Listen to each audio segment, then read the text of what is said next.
Institute Riot Grand Prix College Club Series. In our first matchup here, we got Honor Level 0 versus Koogie Woogie's Teamy, Weamy, and we're in for a hot one. The RPI's main League of Legends team just came off a fat win in our ECAC Champions. We got many of the players featured here, and we're going to see what they got.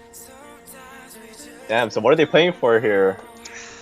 Here they are playing for RP. This is a Riot sanctioned event, and they can buy some juicy skins. Damn, well they do say skins make you perform better, right? Every skin does in fact make you perform better. So we gotta see how these teams are gonna match up. We got Just a Casual in the top lane on red side, Shadows Light in the jungle, Jhintlemen in mid, Koog ADC, and JJ Kid as the support role. And on the other side, we got Tiny Tibbet top, JQC Boz, Washed Up John, Yef, and Anya. So let's open up. I gotta open up the pro draft here. One sec.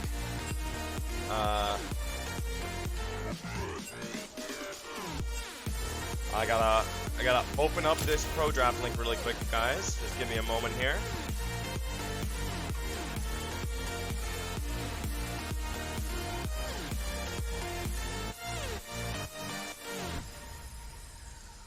Here we go, entering that pro draft link. Alright, now we will transition over to the first draft and we can see when they're about to get started here.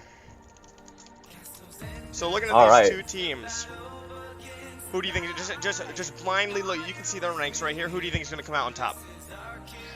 I don't know, man. Honor Level 0, they're probably going to be flaming their own team, you know, talking trash in the all chat. That might really bring down their morale. If Webs can keep their head up and keep a strong mental, I think they could have it in the bag. Yeah, I definitely think so too. Koog, very strong player. Aphelios main, get that thing off the board. Shadows Light, you know, he tends to farm the jungle all game long and never gank, so we're going to have to see what type of map impact he has. Yeah, it sounds like my solo queue game. It's always like my solo queue games, man. You have no idea. You have no idea. So what kind of skill level are these players are we talking here? I saw some gold people in the lobby, some plat.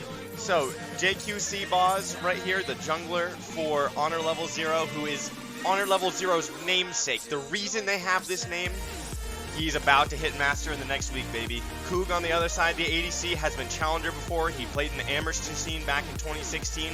He's ready to show what he's got. Damn, okay. So those are a high level game. This is a high level game. The mid laner on Honor Level 0, Washed Up John. He was Master last season. We do see here that Jhintlemen, it says he's Master, but don't get fooled by this. It's actually in just TFT.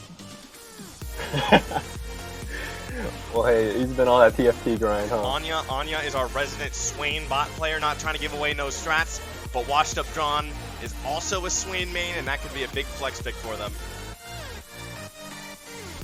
Where else could they even play the Swain, though, besides support? Mid. Swain mid. His patented Swain mid. Sorry, the music was a little loud there. Tiny Tibbet in the top lane for Honor Level 0 is an Ornn main. JQC is he's a man of many talents. I love that man. He's a Hecarim player. He's an Olaf. He can play anything in the meta. He's so good. Yef is right now he's a D3 ADC, so he's gonna be able to hold his own against Koog. So I think the matchup we really need to watch is the support matchup and the top, because I really think that Tiny Tibbet whatever carry champion he pulls through with might be able to beat out Just a Casual in the top lane here. Alright, the players say they need 2 minutes, so we might not be starting draft here for a minute.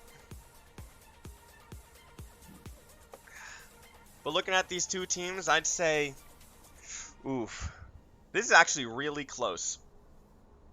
I'm going to say that, well, what's your prediction here? I'm going to say 2-0 Honor Level 0.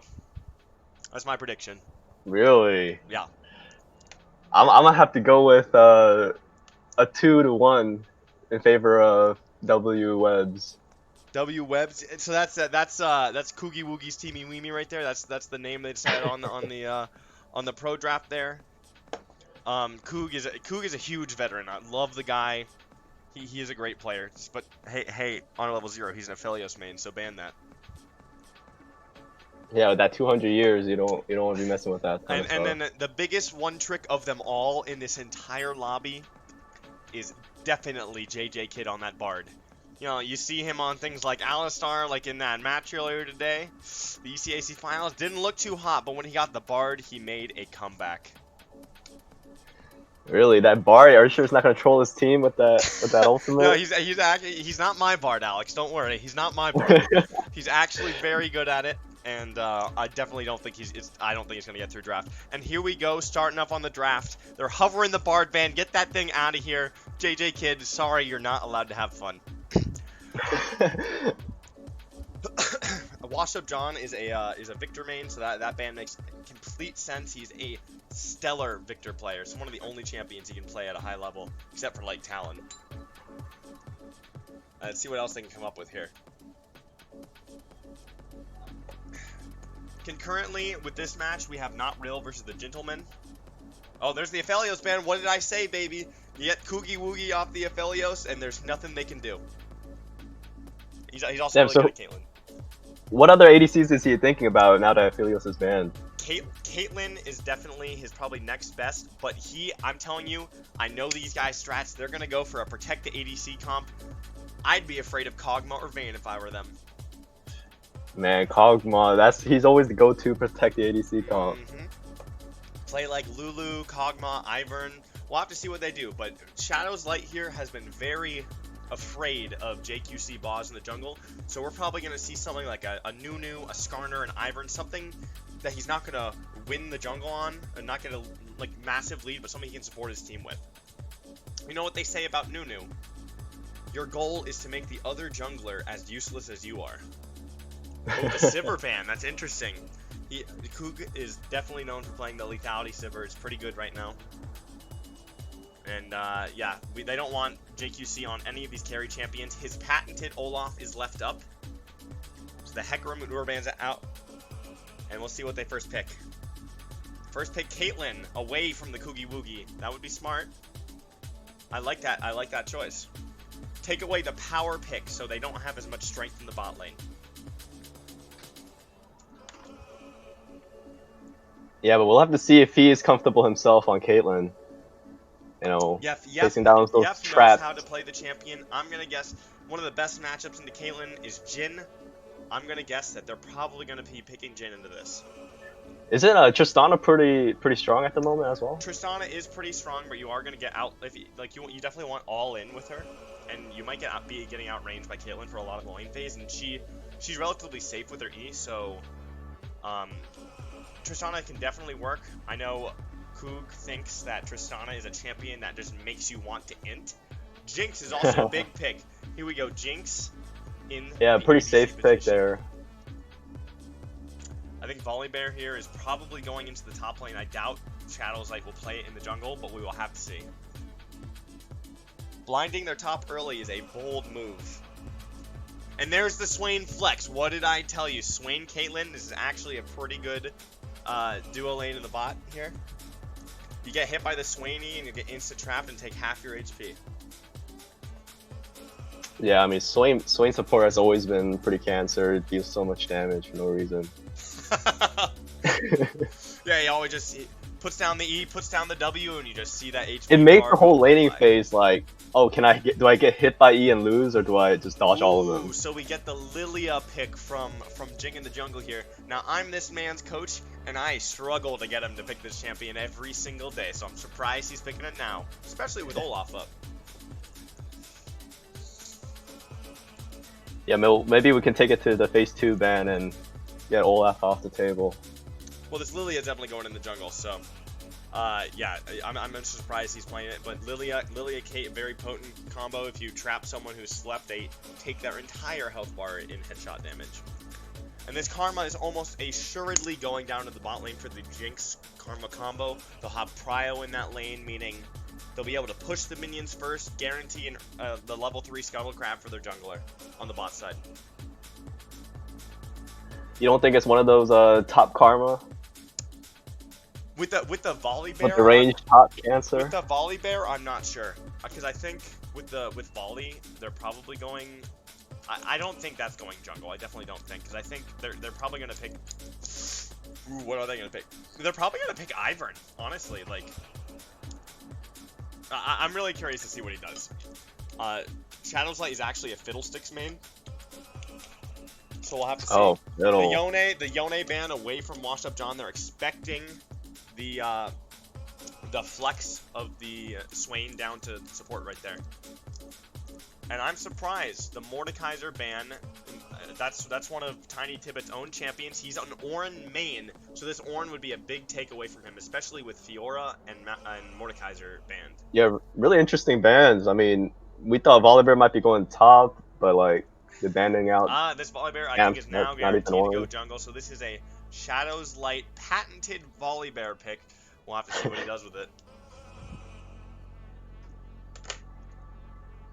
Yeah, I mean, picking up Ornn there is big. I mean, he's like the mage tank assassin, right? Oh, he does so much damage. Is. But something that it is a bad matchup too, and is still up, is Cho'Gath. So Tiny Tibbet might decide to go with the Cho'Gath. They'd have a really good kite comp where you just set up zone control and you kite back and forth, play solo fights. But he goes with the Camille, which is definitely a good matchup into Ornn. And if you get yourself rolling, you're going to be an unstoppable force in that side lane.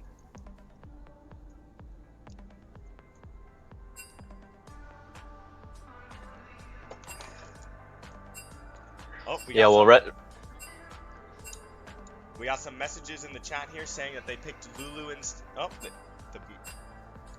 it's Camille. Oh, Camille confirmed. Camille confirmed. They screwed up the pro draft, or they thought they did. And it is the Lulu. So they flex the Swain mid, as I told you. You put the Lulu bot. That's probably smart. Putting Anya on the Lulu. She's a great Lulu. You gotta support this Caitlyn. They are still gonna get shoved under this tower by Karma here. And if you let this Koogie Woogie's team, this Weeb's team, scaled. Oh, and Seraphine was left up through this entire draft, so they definitely have a hard. I'm so surprised. I think that's a Seraphine support and a Karma mid, because I know Jerpachu doesn't really play Seraphine. I tried to get him to play it the other day, and he just refused. But we'll have to see what they do here.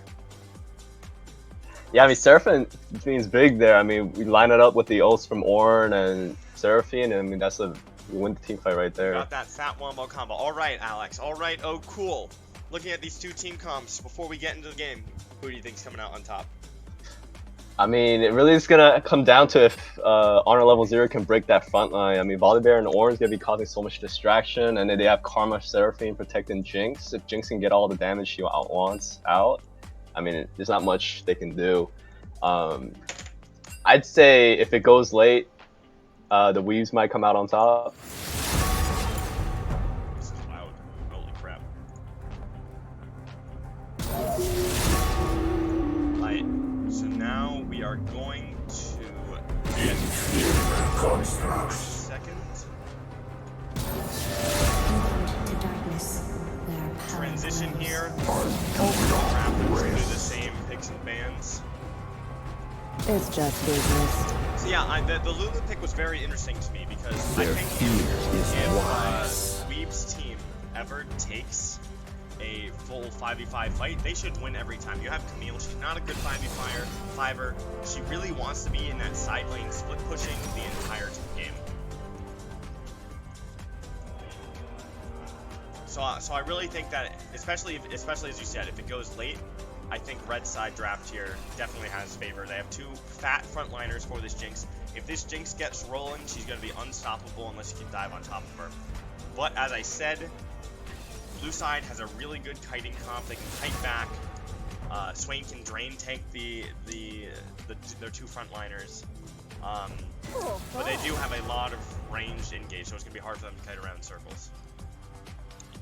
Yeah, and I feel like Ornn can always match the Camille, so I mean the split push is not going to be. I mean the Ornn can early on, definitely the Ornn can match the Camille, but later on Camille is one of the hardest scaling champions in the game, and her true damage from her Q just cuts through armor like paper. But it is Calvin on the Camille. Tiny Tibbet, Calvin, our patented coach, one of the coaches for RPI LOL, and You know what? I'm gonna bet against him. I say, I rescind my original prediction. I say Koogie Woogie's Teamy Weamy is coming out on top this game.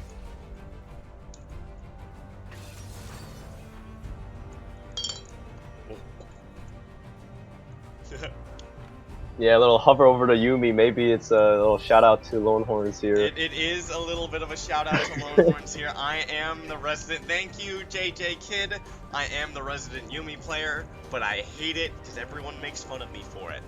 But Well, yeah, you just attach someone and then just walk away and then see if you get LP or not. So I definitely don't get carried every time I play that champion. Oh, this is a good song. So, it is confirmed Seraphine mid, so Jerpachu defying all expectations I had of him, taking it into the mid lane, and he should be able to nullify Washed Up John in an instant. But we really have to watch out for this Washed Up John JQC Boz team up here, because they are both part of the A team of RPI League, but so are Koog and JJ Kid. So it's basically going to be the core of Koog and JJ Kid versus JQC Boz and Washed Up John. yeah, so it looks like the red side's mid laner is actually playing the Seraphine. Yeah. So we'll see if he's comfortable with that, able to pull off the big ults. I swear if he gets hit by Sweeney, he'll just take half his life in damage, but he should be able to basically not interact with the guy this entire lane. Yeah, I feel like red team really just wants to stall it out until the 5v5 start breaking out and just play front to back. But we will have to see what Shadow's Light does here, because he has the tendency to, as I said earlier, to farm his jungle and not, like, what we're going to have to see here is how they use Prio. Camille, I'm actually not sure if Camille has Prio over Ornn in the early game, but Jinx Karma, especially because of the Karma, definitely has Prio in the bot lane there. So I'm going to guess that this Volibear is probably going to clear top to bot side, look for that early scuttle. If Seraphine's knowing what she's doing, she's going to be trying to push out and help her jungler. We'll have to see. I think this all rides on how well Jinx does, and if Volibear gets set behind by this beautiful master jungler in JQC Boz. Yeah, I mean, I feel like Lilia's not that much of a threat before 6. I mean, she can ganking is like not that scary for Lilia. I think. Yeah, definitely. Unless she does a drive-by level 2 over mid, I mean, that's a tilter for anyone. So I definitely think that their best course of action, because they have like Lulu on their team, is to focus on having Washed Up John, and like I definitely think JQC Boss is gonna want to focus on the top side of the map, help Camille out, get Camille strong. Camille is a huge win condition. Yeah, I agree. Especially she can get in really like into the back line easier, and then once you get Lulu ult on top. We'll have to see how Tiny Tibbet plays these fights, because you know you're gonna have to find some good flanks, and that's actually a lot hard. I see challenger players who struggle and don't know how to flank, don't know how to play around vision and stuff like that. So we will see.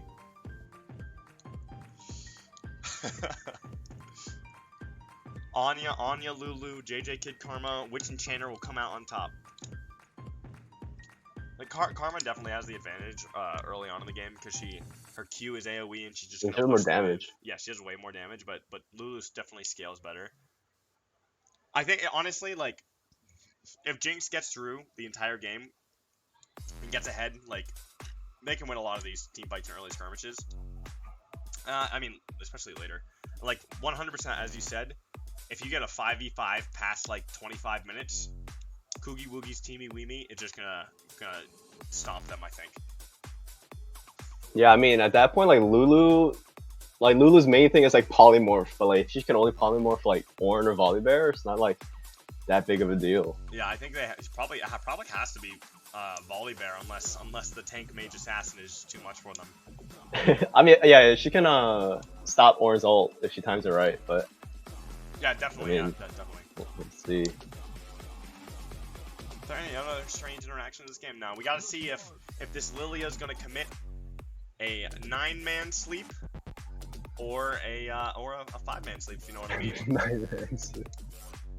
We're loading in here. Just give me a second. Transition. And hit.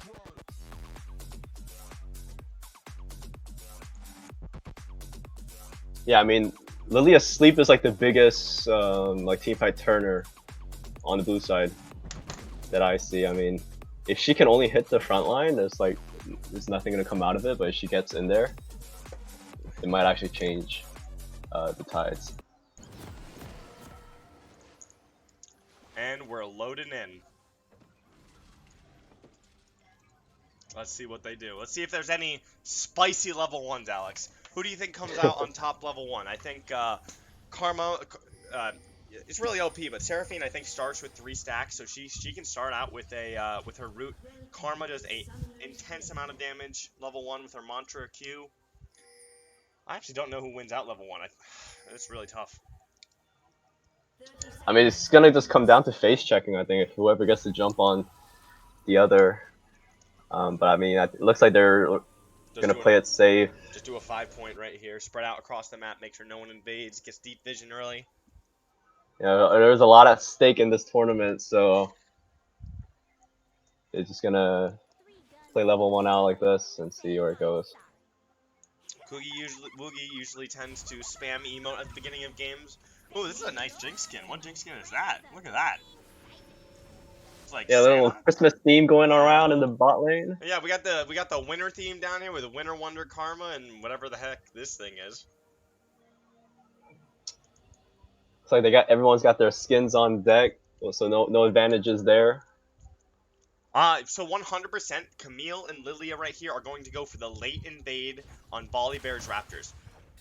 Lilia has, they're actually going to go for the red buff here. No, Lilia's going for Raptors.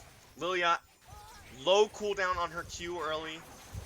And she is one of the best champions in the game at taking Raptors. This is a really common start from Lilia's, just to walk into the enemy jungler and secure these things. She gets level 2 from it before Volibear. Oh, and he smites it away. Oh no, Volibear's having a bad time. Has to burn flash.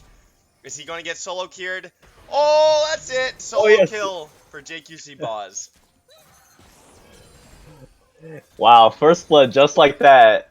Spicy opener there for Arna level 0. You know he's tilted. I know that's Shadow's Light, one of my best friends, Brandon. You just know that he is mauling after that. He's gonna be crying for help in the jungle all game.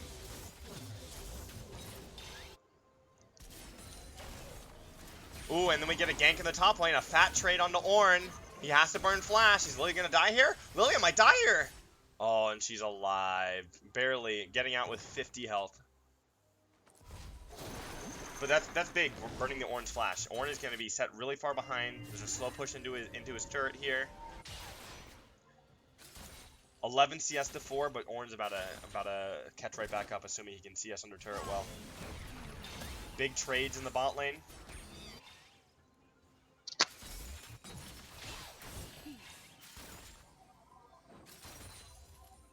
We got a slow push going on here. Volibear is almost assuredly going to try to come down to this bot scuttle in a second here. Actually, he's still level 2, so he might just be trying to farm up his camps before he comes here. But they got to use their prio here for that's the effect of getting cheese level 1. Is just got put so behind all of a sudden.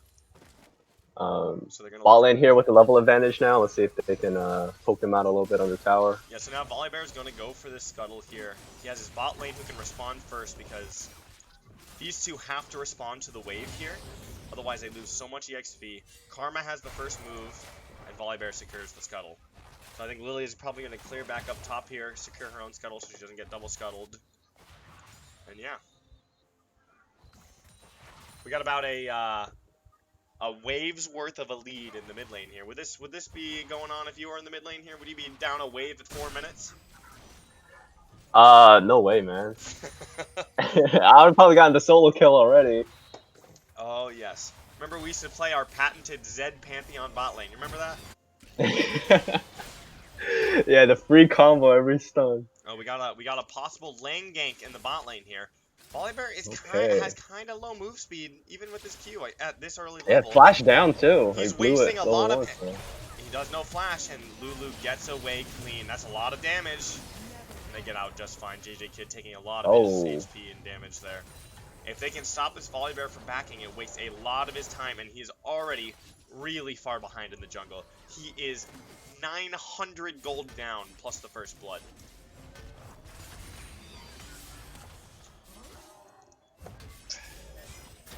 definitely helped out the bot lane there, though. I mean, this is a team that wants Jinx to get really big. Yeah, and without a flash on Lulu, he's definitely regankable. And a big, unfortunate dive on the Ornn here. Can he live? Tiny Tibbet doesn't take turret aggro, but he's going to go down here. This is actually, despite him dying, this is actually huge for the Camille because he has a, I can't do math, a 16 CS lead right now. And yeah, and all that wave is crashing to the tower. He's going to miss all of that until he gets to TP. Exactly. So this wave is going to bounce straight back to Camille's turret. And then Camille can just freeze it over here, and Ornn can do absolutely nothing about it. Ornn is not going to have a good time this game. Yeah, so this is around when Ornn starts flaming the jungler for dying level 1, and now his lane is fucked too, so... Yeah, JQC playing a champion that can perma-invade Shadow's Light is definitely the right move. I saw these guys preparing for this match, and they put a lot of thought about it. There's not only RP on the line, but there is a lot of pride.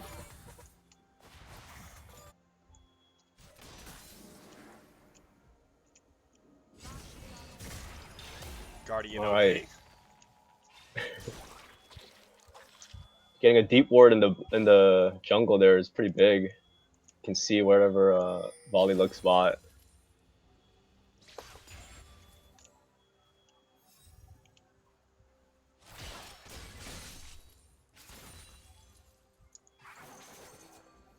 Another Lily invade. She's level 6 to his level 4. This is really unfortunate here. I think she might have killed him if she ulted there before he put his shield down. Yeah, but it's a hard call. I mean, first ult for Lilia is you want to get either a really good gank off or make sure it does something. Is he gonna get ulted here? He might be. He's gonna hit. Oh, Karma gets ulted here. We get the flash out of Volibear once again. We have Prix, mid lane and bot lane both had the first move, so they cannot fight this. This Jinx has to be sitting at her turret and collecting her CS. Oh, we got a little skirmish in the mid here. Ornn is having a party down here because he cannot deal with his lane. Camille's pushing this in. He should probably get a turret plate, but Ornn might get there in time. Lilia looking for this top scuttle.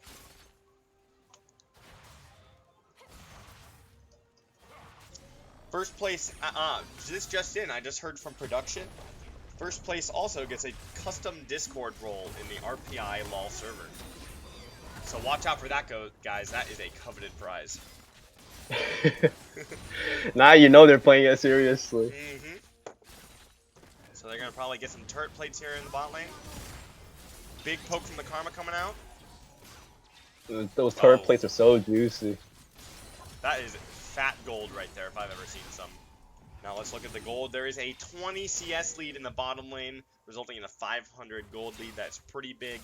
The mid lane is actually very even. As I said, the Seraphine really can neutralize basically any lane. And a 1k gold lead in the jungle. That's pretty big.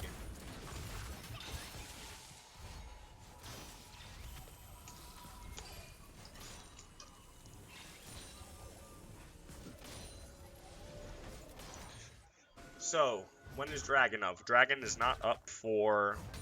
Oh, it is up. I'm crazy.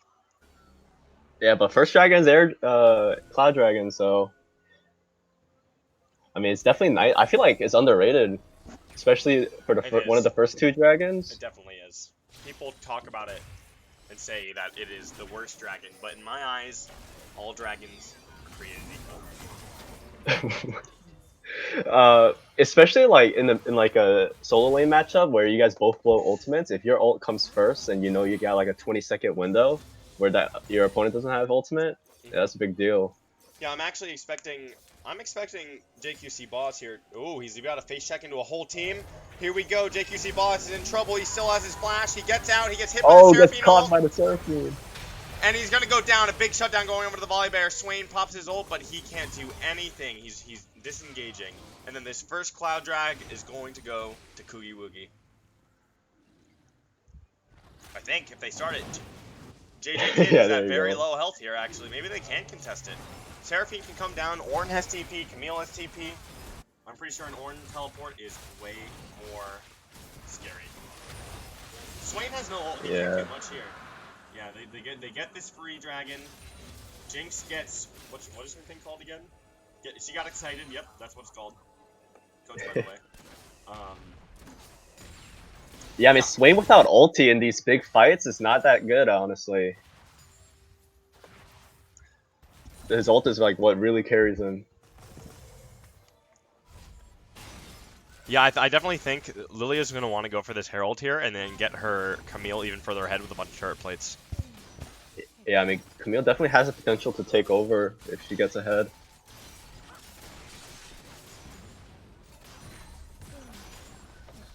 Oh, they get a... They're not actually playing for RP, by the way. They're getting a Masterwork chest, 11 per player for first place, 5 per player for second place, and 1 per player for third place.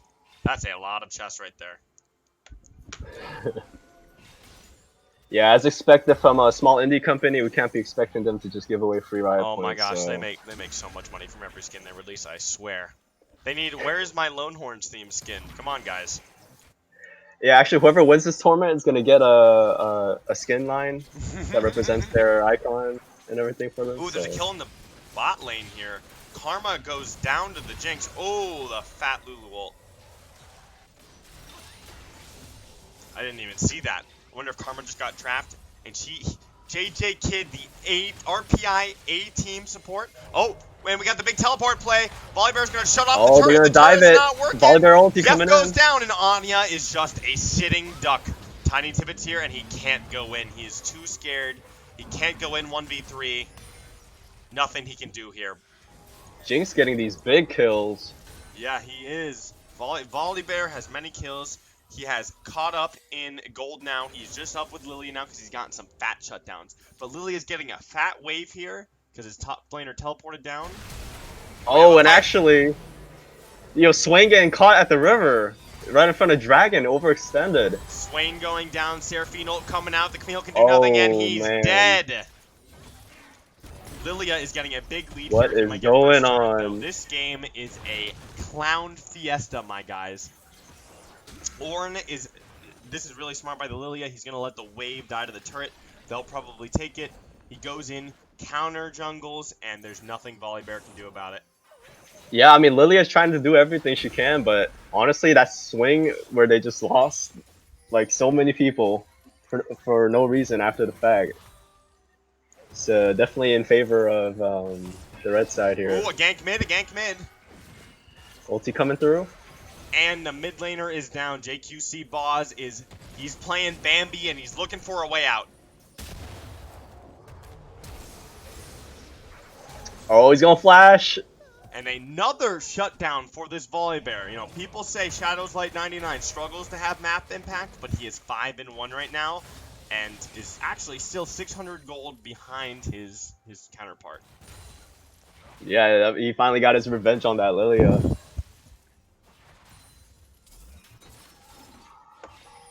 Jinx here just farming up. Ornn gonna try to 1v2 here. Just gotta clear the wave so they can't get a lot of turret plates. Now let's look at the gold across the map.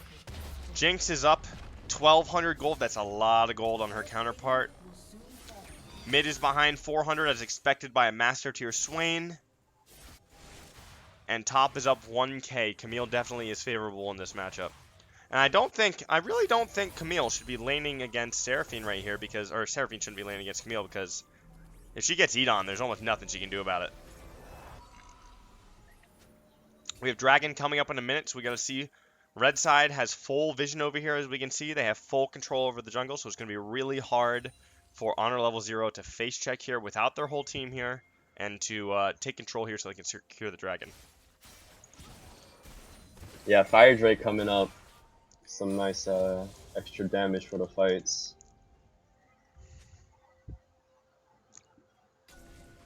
Yeah, but after all is said and done, gold is pretty even and is actually slightly in favor of blue side here. Yeah, there's a massive lead in the jungle. Or, it's not as massive as it was, but it's still pretty big. Jinx getting a turret here, evening out the turret score. Lilia looking for, as I said, they need to all face check here together, looking for vision. And we got Camille trying to engage on the Karma here, burning Karma's flash. She got a little pincered there. Nothing she can do about it, and they probably should be a dragon for honor level 0. But they might want to fight over it. This is early. They want to fight. Yeah, they're grouped up in the pit. There's some big ultis to watch out for. Oh, Volibear going down. Koogie Woogie, nothing he can do against his Camille ult. He hates his role. What can ADC do versus a top laner? A big ult coming in from JQC Boz. Tons of damage coming out from the combo. They're just diving the tower. They don't even care. Nothing Koogie Woogie can do, and they are out of there. They just got aced. Honor They were level, way too split there. Honor level 0 coming out on top, getting the dragon, getting the ace, and getting another turret.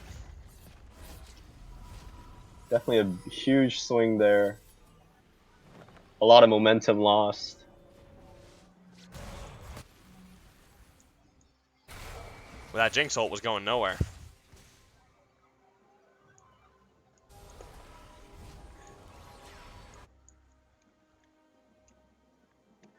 Yeah, you can definitely see the Camille like coming out on top there, able to pick on both fronts in that river there. I might have a request for production here. How is the other game going? See if they can answer that. See if my production's paying attention. Brought to you by, powered by Elijah Smith.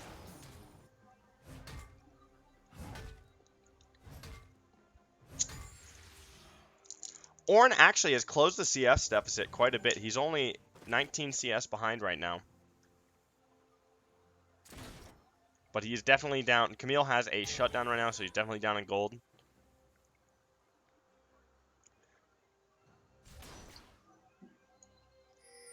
Right now, I know what Koog's thoughts are. He's saying, my role sucks. How can I solo carry this entire game? They need an Ivern. They do need... This Volibear was a very bold pick from Shadow's Light. Koog hit by his arch nemesis, the Lilia E. You have no idea how many times I have seen this man. Oh, ulti coming out on top lane. Oh, that's Camille just getting a solo kill. Sorry, I missed it. That's a solo kill by Camille, and nothing that Koogie Woogie and JJ Kid can do about it. Man, I need to be faster with this. These are popping off. Yeah, that's crazy. Camille can just solo kill Ornn like that and be a full HP. Definitely opens up the game for split pushing or.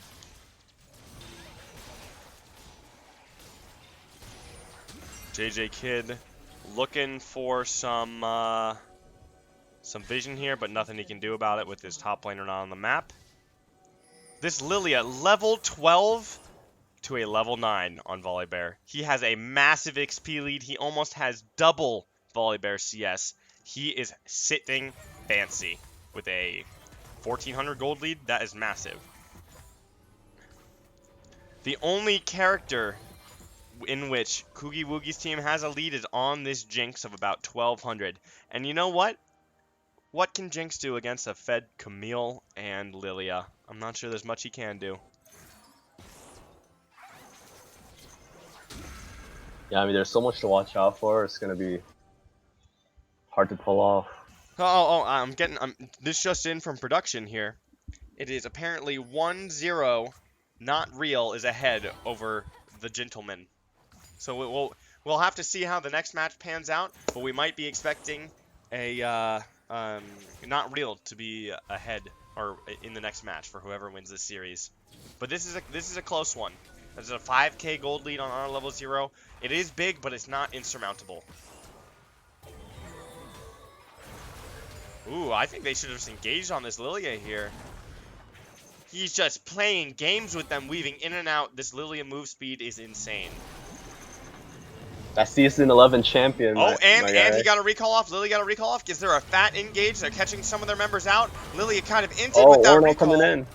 Yef, the big ADC. ADC might be going down here. Can he escape the might of the Volibear? Volibear's Q on cooldown, and Yef goes down a fat kill onto the Jinx. This is really important for her to get ahead. A re-engage by honor level 0. A big Seraphine ult, 4-man ult.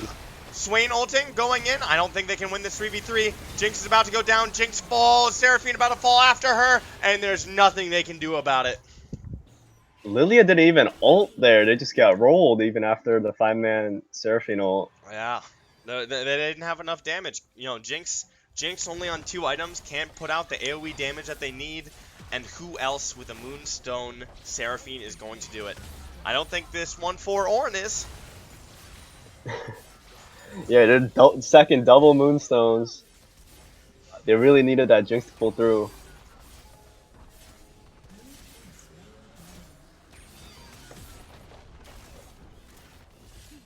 Man, Camille really looking Attack on Titan right now, huh? Final episode out Sunday, by the way. Don't worry, I'm not a Weeby as much as Koogie Woogie is. So what do you think that the red team can even do here to come back? At this point, I think they gotta look for picks or some way to get back in the game. They need this Jinx to pop off. They do need Jinx to pop off. If they're able to, they have an okay amount of wave clear between Jinx Rockets and Seraphine Q. They might be able to stall this game out. If they lose Baron, it'll look very ugly for them. They have some time until Dragon Soul is completely out. So yeah, I think if they can stall the game until they start scaling, they have a chance of winning. Yeah, but I mean, at this point, Lilia and the Camille is so oppressive. They can just dive in and just like don't care about the front line anymore. Yeah, Lily got that Zhonya's all ready to go. She can dive in, 5-man sleep the other team, and nothing they can do about it. Oh, and we got a possible top lane dive, throwing down the. Oh, this Ornn is definitely dead. Ornn can do nothing about this. Just a casual feeling the pain that is top lane's existence. Alright, Herald's gonna push that in all the way. JQC ball is getting picked here. Maybe they can find a kill. The kill will be huge. Koogie Woogie's completely out of health just from the Lilia dot. Swain flashes in, nothing they can do about it. And it's another ace. Nothing. That Zhonya delaying just enough for the rest of his team to follow up. Nothing they can do about it. It's just too much damage. They're going to get Baron here. And then Swain TPing mid. Oh, and that's the forfeit. They forfeit. Nothing they can do to come back. And that is a fat victory for Honor Level 0. Yeah, honestly, pretty strong showing from Honor Level 0. I mean, I feel like Koogie Woogie just couldn't execute their game plan here. Just fell too behind early on. Yeah, they fell too far behind early on. There was nothing they could do about the Lilia invades. Camille was popping off in her lane against the Ornn. Swain, just the biggest team fight presence. What could they have done? Nothing. So, we will soon be getting back into the draft for the next game. We're probably going to give them about 2 minutes, 2 to 5 minutes to get ready. And we will have to see how it goes. So, how do you think that they need to... Seeing as Koogie Woogie's star player is definitely their ADC, and Honor Level 0's best players are mid-jungle, how do you think they can win the game? How do they change their draft? Do they do anything different? I mean, mid and jungle are such like strong roles right now. It's gonna be just as like your strong point being ADC is not gonna be enough. I think he feels the same way. Unless I feel like right now they really try to put all the eggs into Koog in the ADC role, but if they put the players in a more comfort champion picks, that honestly might play up better, because that way we guarantee the ADC to get into a more late game comfortable phase. Yeah, I'm thinking that they have to put him... The takeaway of the Caitlyn was actually massive. They totally would have chosen to pick it there and push them in and get tower plates, but they really couldn't do much with the pick, could they? Especially when jungle and top were losing so hard and mid had little to none impact compared to the Swain. Yeah, I'm so surprised that Seraphine couldn't have as much impact as, I mean, at one point Volibear was like 5-1, Jinx was like huge. I sent you an invite for the next game, by the way. Yeah. Just join spectators if you can. He's full, 1 sec. Yeah, nice. Yeah, I mean, I expected more. You expect I expected more out of the veteran Koog 2. JJ Kidd not able to do enough on his Karma to punish the Lulu pick. I think they definitely need some type of playmaking in the bot lane. Don't play these casters. Don't play for turret plates. Play for team fight. Play for kills, and that's how you have to get ahead. Otherwise, you won't get a big enough lead. Just gotta play like the way you play your solo queue, right? Just farming it up is not gonna work out.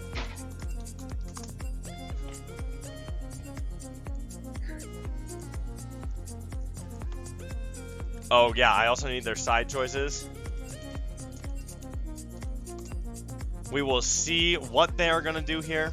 I'm excited to see this next match. I'm even more excited to see the match after this. We can get a closer game and see two great teams really duke it out.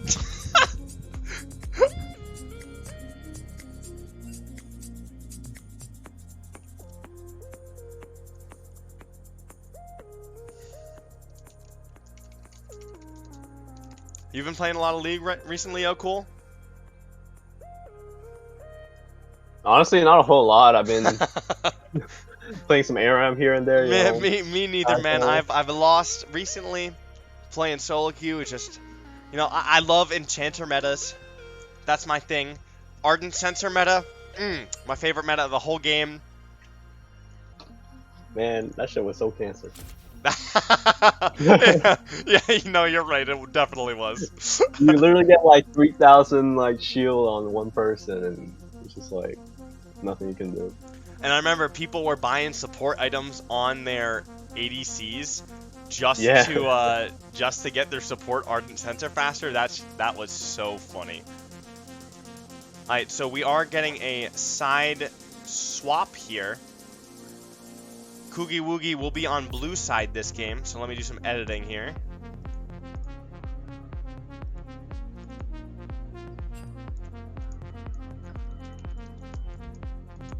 It's gonna take me a hot second, so Phil, just start talking, Mr. O'Cool. What do you think? Have you been watching a pro recently? How you doing? I mean, I've just been taking a break from League, honestly. The mental strain of this game is unparalleled, as many of you guys probably know.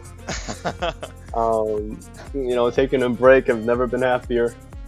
Yeah, Honor, O'Cool, a recent, as well as myself, somewhat recent RPI graduate. How's it to be in the working world?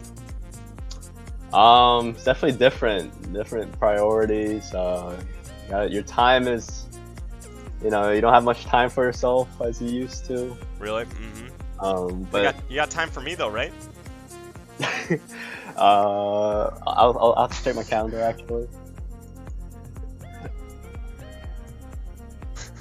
But looking into the size, do you know what's the difference between the blue side and the red side? Well, in my opinion, the biggest difference is basically just comes from the draft. Obviously, red side is better for taking dragons usually because you can walk straight into the pit. But give me a second here. I need to finish my production stuff. I just needed to change the names, put the score up, and I think we're good actually.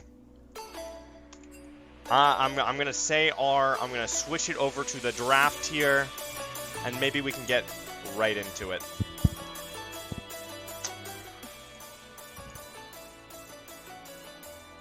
Alright, and production will yell at me if I get anything wrong. Oh, and I have to refresh the browser source.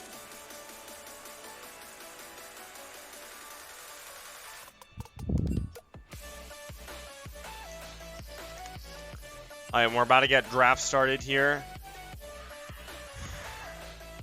Honor level 0 is ready to go. They're spamming the in-game chat. Well, we'll see what if Koogie is gonna change it up this game. I mean, that was a pretty strong showing. You know, I want to see the Kog'Maw, man.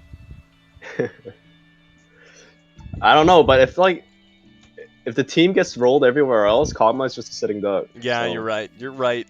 But what can they do? How can they not? I mean, they play Ornn. You know, how do you neutralize a lane that's already like has the best neutralizer in it? He's just a tank who sits there and waves clear and collects farm and scales for his whole team. So we got the Victor ban, getting it away from Washed Up John, a Victor main. That's a pretty obvious ban. Bard getting it out of JJ Kidd's hands. You know you don't want that in his hands because he will solo win the game with it.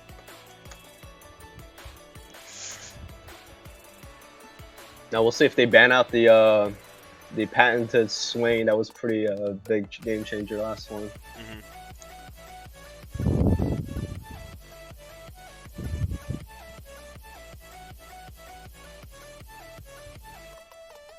So the Hecarim ban, getting that out of JQC Boz' hands. He's a stellar Hecarim player, getting the Aphelios away from Koog.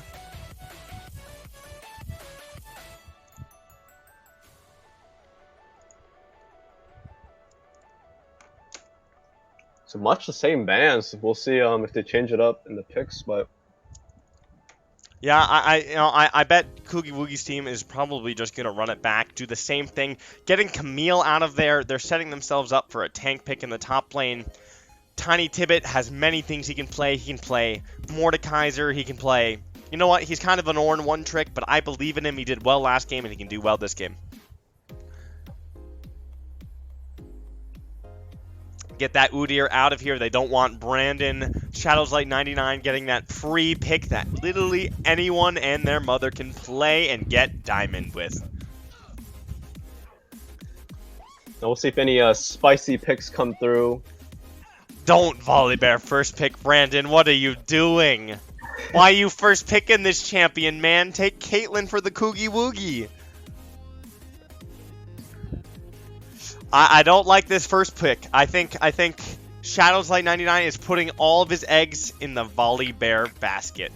And you know what? I'm not a believer. I mean, Volibear definitely did better in the team last game. I mean, what's stopping them from picking Lilia and having the same early invades that sent them way far behind? There it is, the Lilia lock-in versus the Volibear. What did I say? And Caitlyn would be a good takeaway here. The Swain flex pick is what they put in. They could have done that in the third pick phase. I'm not a huge fan of it. See, exactly, they give away the Caitlyn immediately to the Koogie Woogie's Teamy Weamy. And I think Caitlyn is basically the strongest laner of all bot laners. So, we'll have to see what happens. I do want to see this Swain bot, though. Yef can play a myriad of champions. He can play a ton of different champions. We'll have to see what he pulls out. Maybe he pulls out the Jinx, the Senna, the Sivir. He's a great Sivir player.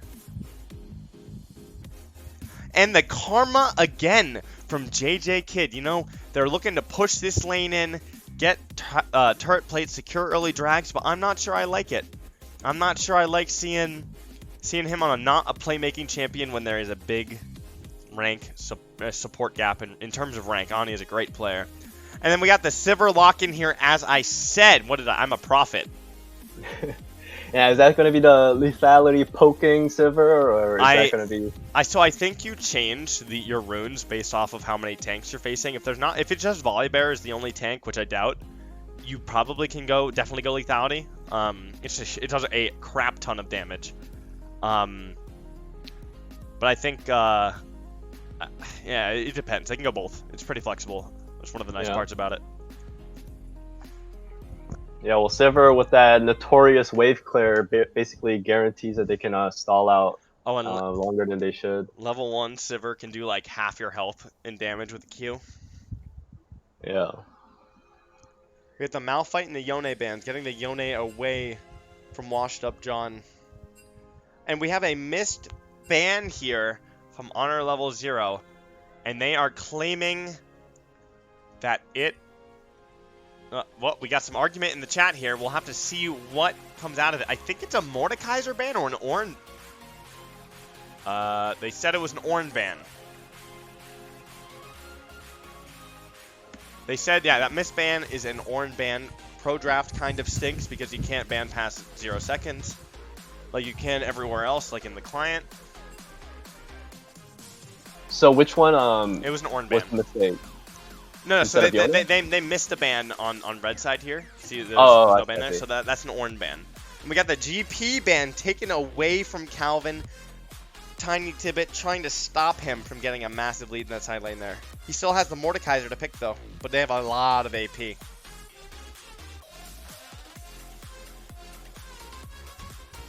The same support matchup as last game. Let's see if JJ Kidd can do anything else with this pan. Ooh, and we got the Shen pick in the top lane. Interesting. It's a pretty good blind pick. You know, the global presence is always a safe bet. Ooh, is that... Don't tell me they're playing Corki mid. Oh, Jerfa2, Corki mid, locked in. This champion has some massive power spikes on his item. Sheen... I don't think you build Triforce anymore, but I think you go Shield Bow Essence Reaver because you want... I don't even know if people go Essence Reaver anymore. But we definitely have some AP damage here coming into the mid lane because Corki's passive converts 80% of his auto attacks damage to magic damage. And we'll have to see how Honor Level 0 responds. And this is brutal for Shen. The Fiora lock-in in the top lane. How is she going to destroy this Shen? If she can riposte his taunt, there's nothing he can do about it. And the split push pressure is going to be on too. This is a very similar to comp to last game. They took away the Caitlyn from Koogie Woogie last time, but now they have the Sivir to neutralize him, to wave clear. They have the hard split pusher in the top lane, and then they got Lilia Swain as their 2v2 mid jungle.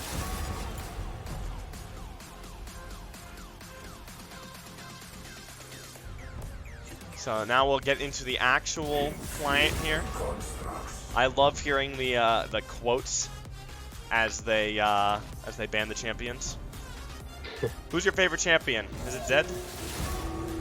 Yeah, I'm a Zed main.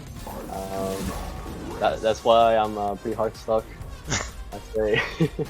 Hey, Washed Up John here has played Zed all the way to Master.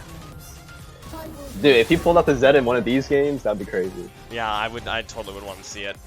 But I don't think he is bold enough, brave enough. Some spicy AD mid laners like Kiana, Talon.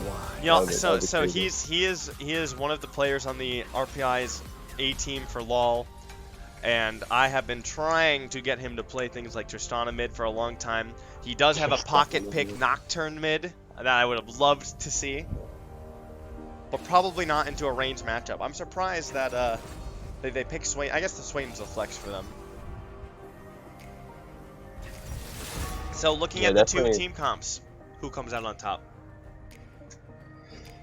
I mean, at this point, the Volibear-Lilia matchup is proven that like even if Volibear gets ahead, Lilia just does so much work with that ultimate.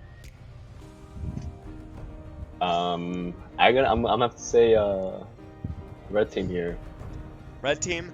You know, I think I'm gonna agree with you. I think JQC Boss in the jungler, best jungler RPI has ever seen.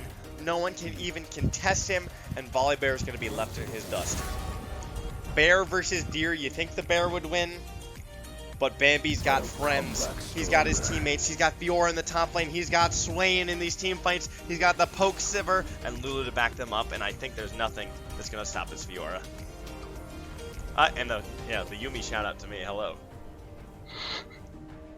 That better be a Lonehorn shout out right there. I know you want to pick it, Zach. Mr. Koogie Woogie.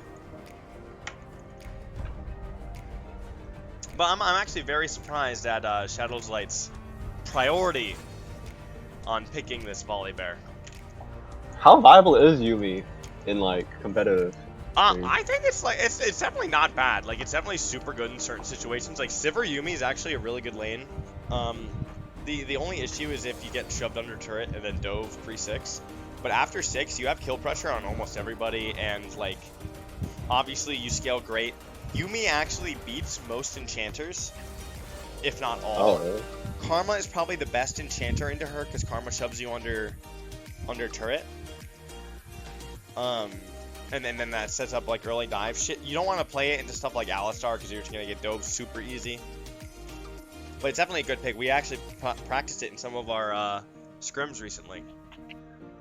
Yeah, well, I'm surprised actually none of these engaged supports are coming out. Alistar's been pretty high priority in competitive play. Well, Anya is definitely she's a Leona, Swain, Lulu player. Yeah, I think something like that. So I think they can usually expect her to be pulling those things out. You don't want to pull out the Leona when JJ Kid's a patented Rel player, and Rel, because that playing Leona in the Rel is not fun.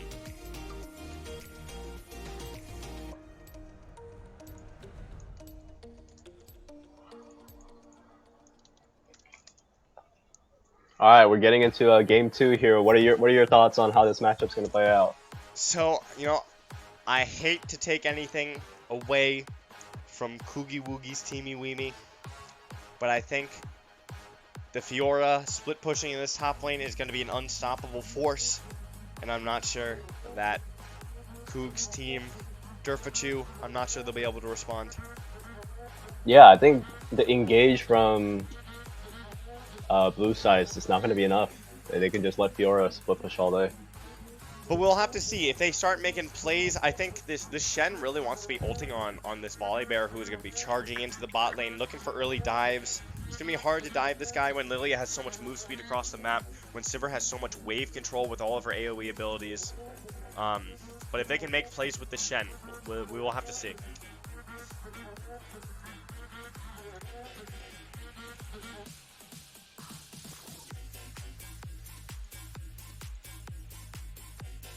One minute and counting. Corki, you know, Corki actually scales super well. If you get super late game, even if you get super late game, I'm pretty sure red side just wins this draft because Fiora scales insanely well. There's no one to stop her in the side lane. Like, everyone on the red team scales very well and has like a decent matchup in their lane. And then everyone on the left, on blue side here, like honestly, this Shen's probably not going to beat Fiora. Swain's probably going to go even with Corki and have more impact in team fights, especially if Volibear melts and is behind. So if Caitlyn's like not hard stomping, I think they just lose. Yeah, I mean, yeah, the matchups definitely seem to be in favor of red side. Yo, my mouth's getting tired.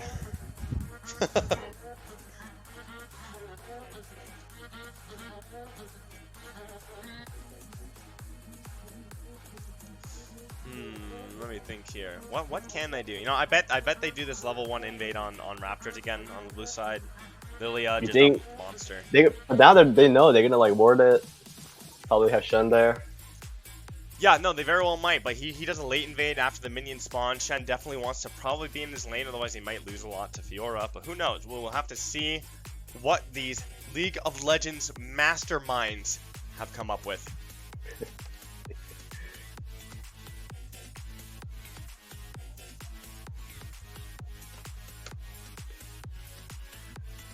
So do we know how it's going on the other match? Yeah, I actually just messaged production to see what is going on, see how they're doing, and hopefully we'll find out in a minute here. Actually, I can probably check myself too if I'm not so lazy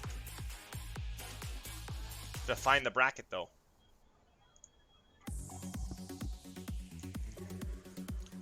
Bracket.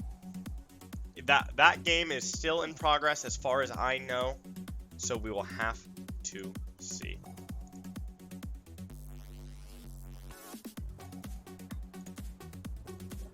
Loading into the game here.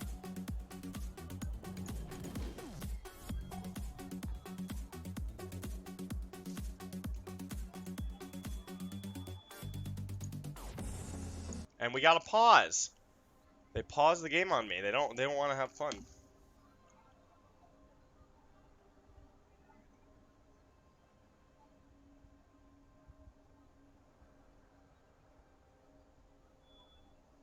So, what else can we talk about here?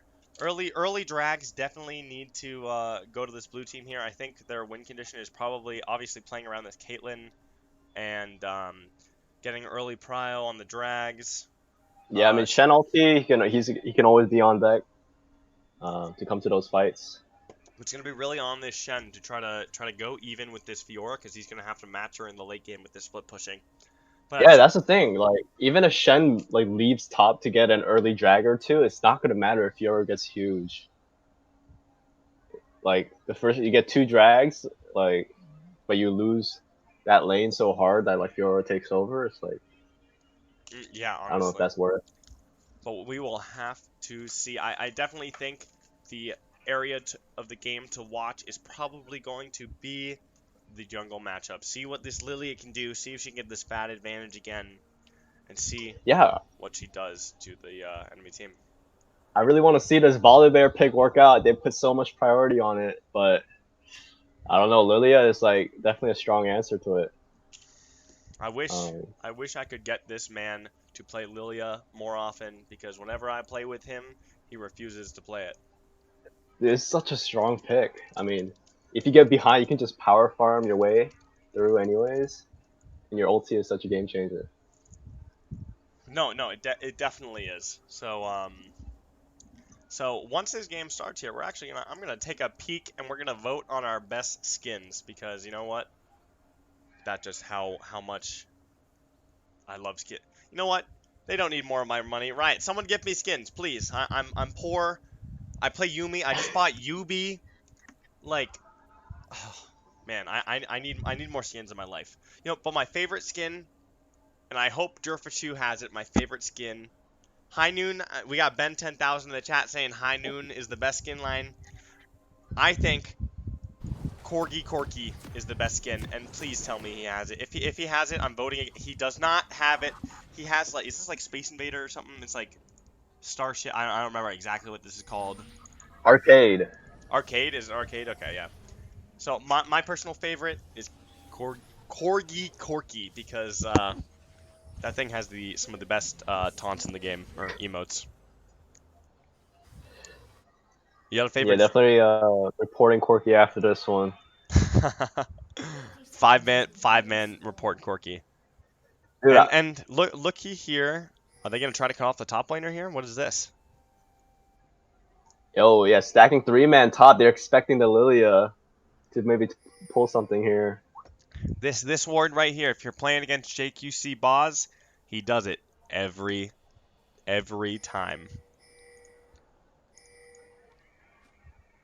Nah, we'll see if JQC does the late invade again. I mean, they know they're expecting it now. So You know, he's starting on top side, and it looks like he'll be clearing down, which is a little bit surprising.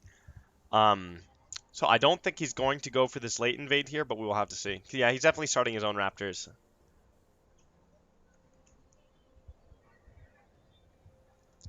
So,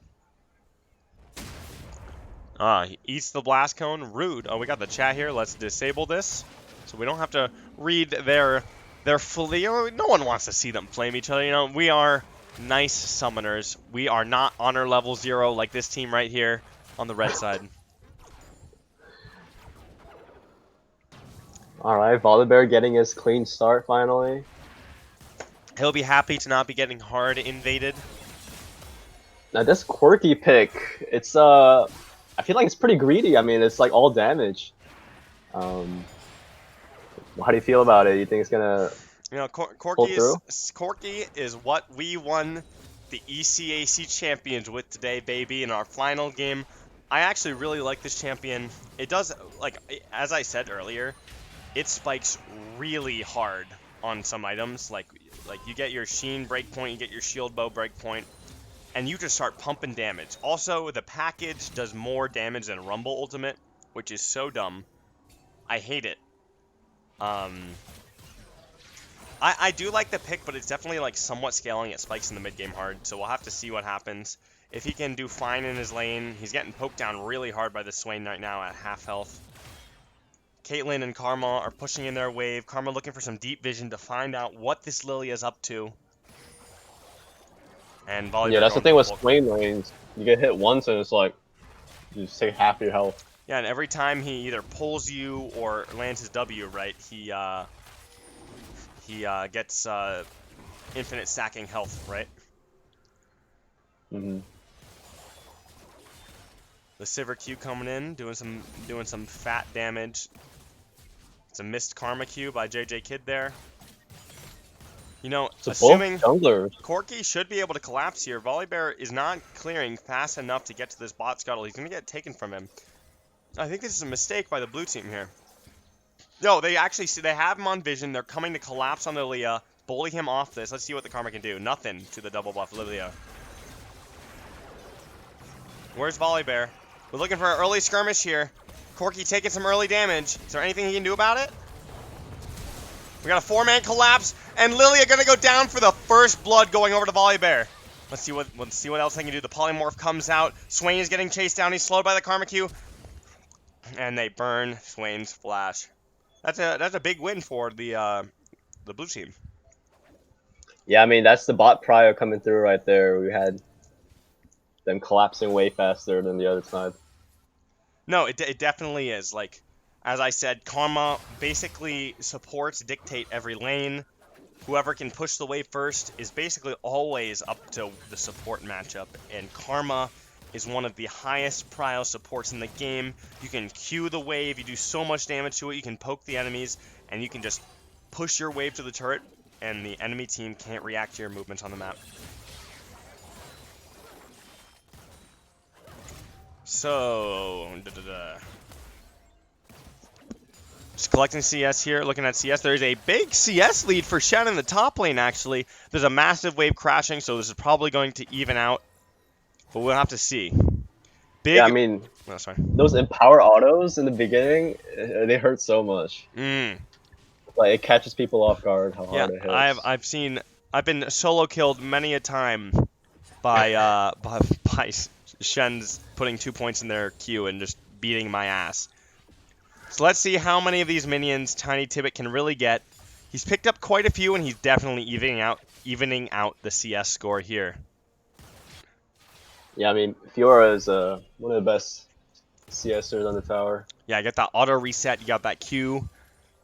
Definitely easy to rake in that gold. Ooh, the fat... he's lucky that didn't hit. A missed Q by Karma. Koogie taking a lot of damage here. He still has his pot, so he'll be just fine. What was that Q? Did you see that? Trying to hit a one or something. He's aiming for the hills with that one. Or maybe he was baiting the Sivir spell shield. Oh, that is actually big brain. High IQ here. Yeah. Lilia looking for the recall. Koogie really pulling through with these big brain strats. We got the Volibear heading in here, doing a secret ops mission, looking to see what he can get done. He's still level 5. I'm not sure there's a lot he can do. He might be wasting too much of his time. But because Lilia recalled, they might be able to get an early dragon here. Yeah, Volibear is just hovering bot. Both sides has sums. I'm thinking he's looking for a counter gank or something. Just escorting them in to hopefully let them get a... Oh! Sivir blast coning over. He has his E-Still. What does he use it on? He's stunned up. Is he going to get taken? Oh, and Volibear is a little weenie. He totally could have killed him. If that was JQC Boss, that would have been second blood. Backs off. I mean, Lulu doesn't even have exhaust. He got the Ignite, though. Yeah, I mean... Also, Shen is now level 6, so we got his ult ready to go. We got an invade here by the Lilia. This Lilia knows, JQC Boss knows that the dragon is out of her hand, so she comes in and tries to take the entire enemy jungle. And how does Volibear respond? There is nothing on this side of his map to take except for Scuttle Crab and his Krugs. Let's see if Lilia goes for a sneaky gank on the Shen here. Both top laners are 6 now. We can look for some spicy things. And Volibear loses his entire bot side, and he is none the smarter about it. And this is a massive CS lead now for the Lilia. Oh, and a solo... whoa! A solo kill by the... I am blind as a bat. Apparently a solo kill by Fiora in the top lane on this Shen. Yeah, Fiora really winning the matchup apparently. Oh, definitely. Yeah, there's this is not fun for Shen. They definitely should have banned this Fiora, getting the split pushers out of Tiny Tibbet's hands. Nothing that Just a Casual could have done about that one.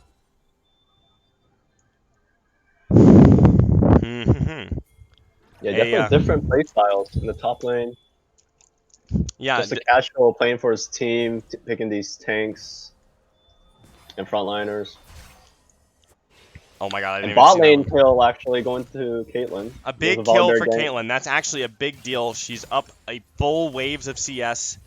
She has a, doing math, 1,300, no, 800 gold lead. That's pretty big. Even in the mid lane as it was before. Even in the jungle, unlike last game, so this is going to be a lot closer of a game. And then a 600 gold lead in the top lane. Fiora is going to be a monster to deal with later in this game, unless she gets shut down now.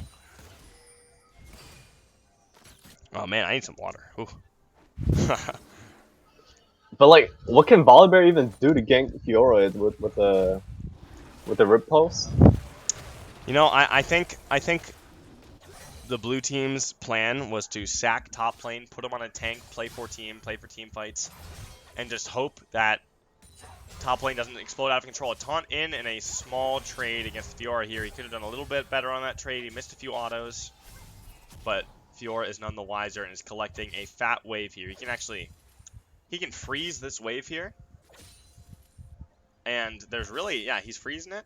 If he's smart, yeah, he's freezing it, and Shen can do nothing with the jungler on the other side of the map. He is crying right now for some jungle calling assistance. for his jungler. Please, jungle dip, jungle gap. Shadow's like looking to see if he can do anything here. Popping in the scanner, trying to, I mean, they know you're there, buddy. Maybe they can contest this Scuttle Crab, but Swain has the first move if we look at the minimap. Yeah, Corki shoved in. Swain's already moving, actually. Volibear's just gonna give up the crab. Volibear and Lilia actually even in the jungle right now, despite the CS gap due to the first blood. Oh, jeez. Another kill on the top lane for this Fiora, and this Fiora is popping off. There is nothing that this Shen can do about it. Man, I need to really get on these solo kills. Alright, Lilia ult actually coming through in the blue buff side. Oh, thank you. Lilia had to flash. Lilia flashing away from this fat Volibear, and he actually... Oh, he steals the blue. Volibear flashes away from the Swain E, and nothing ventured, nothing gained. Lilia flash is pretty big, though. Right around that time when team fights start to break out, so...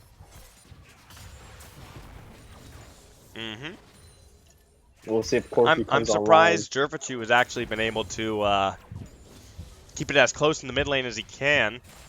Good on him versus a master player, Swain. This is a great Swain player, one of the best in America, if you can believe it. Because I sure can't. So, we got a completed mythic in the bot lane from Caitlyn here. Caitlyn's going to be very strong, going to be looking for some kills. Looking for that execute damage. JJ Kidd might be looking for a kill on this Lulu here. They're going in. He might find a root here. And Lulu is probably just fine. Yeah, she gets out just fine. Lulu OP, guys. Lulu OP.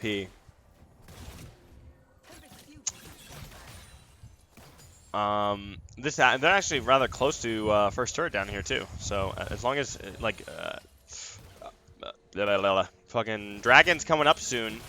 13 seconds. I definitely think Volibear is going to be playing down here. Lilia knows that, so she heads right toward the Herald. Wants to get this first tower for her Fiora. Yeah, opening up top lane is going to make Shen so much harder to react to anything. I'm getting this just in from our production. Breaking news. Not Real has defeated the Jhintlemen and 2-0 and will be playing in our grand final. So they'll be up in the next match. So this, as I said, this drag here goes over to the blue team. They got 2 drags, 1 more, and they're on Soul Point. But taking that dragon... Uh-oh, there's a fat dive coming in here. Pops the Herald. Oh, he dodges the Lilia E, so he's not going to get slept, and he's actually out all right, but he's still going to lose his turret. Yeah, tower going down. Bot lane's also probably going to get their turret here.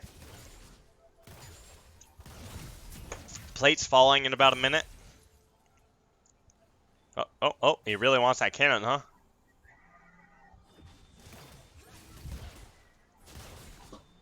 Yeah, this just in.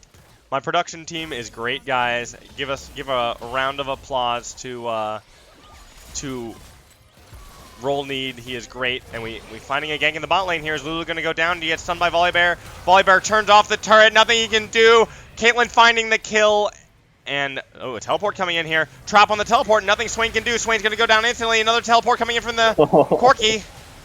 I'm a rap god. Damage though, just Shen ulti doesn't even Swain complete. taking over the fight. Caitlyn goes down. Nothing they can do about it. Fiora trying to come in. She has her ultimate up. Is she going to go down? No, she kills the Corki and the healing's here. Oh, Fiora going down. And nothing the blue team can do about it is the Boomerang Blade takes down the Volibear. The Flash Boomerang Blade by Sivir. And there's nothing he can do. Shen ulti could not complete there. That's huge. Did it break and then, like, did it break and they died before it could come? Yeah, Sivir just died. It's another big kill for the Sivir there. Caitlyn just watching her drugs get taken here. Nothing she can. Yo, she's about to give Bambi a. Oh! Big damage on Bambi.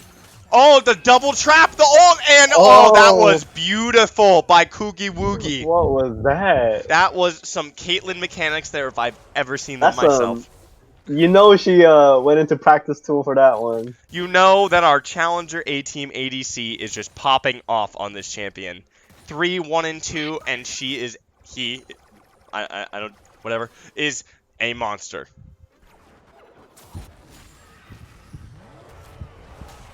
So yeah, I'm so surprised Swain could just like TP into 3 of them like that and still like not die. No, Swain is fairly tanky, especially with their ult draining so much health from people. Yeah. There's no turrets in this top lane. It's definitely going to be difficult for Koogie's team to deal with. Yeah, Swain OP, as the Twitch chat says, Swain OP. I think like his ult also drains from the minions, right? So like they were fighting in the wave, which is like huge lifesteal. Oh, do we have a gank coming in here? Volibear finding Swain in the jungles, getting him stunned up. He's 2 levels up. Let's see if he can do any damage. Swain popping his ult. Can he kill? Oh, he's actually doing a decent amount of damage. Draining this guy. He gets taunted up. He's gonna get RQ'd. And that is Lilia coming in here looking for the ult. She missed her Q on Shen. Is she going to die here? Rooted up by the Karma. Nothing Lilia can do. And she goes down here too. And a big kill for Koogie Woogie's team. Sivir having to Gale Force out as well. Burning her Gale Force. A 90-second cooldown. Koogie Woogie looking to see what he can do on the map. Probably just going to clear some mid waves here. Let's see here. We got mythics on 4 members of Honor level 0, and only 2 members of Koogie Woogie's team have their mythics completed. So this is actually pretty big, a big area of time where the red team has a significant advantage in terms of items over the blue team. We got Dragon coming up in 45 seconds as well, and see what they want to do with it. Is red team going to fight over over Soul Point, or are they going to give it up like the other dragons? It's a pretty close game overall. So, I mean, this Lilia is not really as pulling through. Yeah, Lilia 03. JQC Boz probably hating his champion pick in this game right now. Not getting as far ahead as he did in the last game with his early cheesy antics. But we will see what's going on. Blue team coming in here, trying to secure vision together, which is very smart by them to see what they can do. Lilia looking for some sneaky moves down here. Lilia might have a great flank here, possibly. Oh, no, he hit his E. They know he's here. Durfa2 is a sitting duck. Sivir taking huge damage, though, in the mid lane. She took a Mantra RQ, and Oh, is this Corky going to get slept here? They're all collapsing on the Lilia. What can Lilia do? He has no locket. He gets drowsy. Oh, The big repose. The Fiora ult coming in, healing everybody. We got big poke coming out from Koogie Woogie. Corky just spamming damage in the backline. Swain ulting in. The Karma Q. Nothing the blue team can do, and the red team is just. Swain is just. Yeah, the Swain is popping frontlining. off. He just held all of them there. Nobody wants to run through the ulting Swain. XQC cringe, one of our mods says.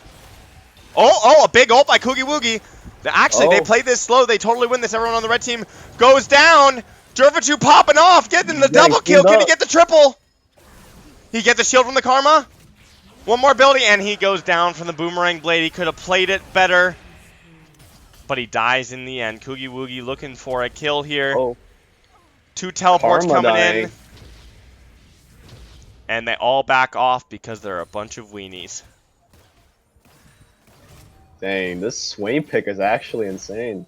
No, yeah, as I said, this guy's a master player. He plays Corky like a real WoW PvP. Yeah, so they got the drag there, which is really big, obviously, and they're on Soul Point, and Ocean Soul is absolutely massive for this team.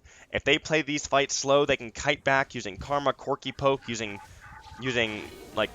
utilizing Caitlyn's long-range autos, and if they're healing up from Ocean Soul, there's not much that the other team can do about it.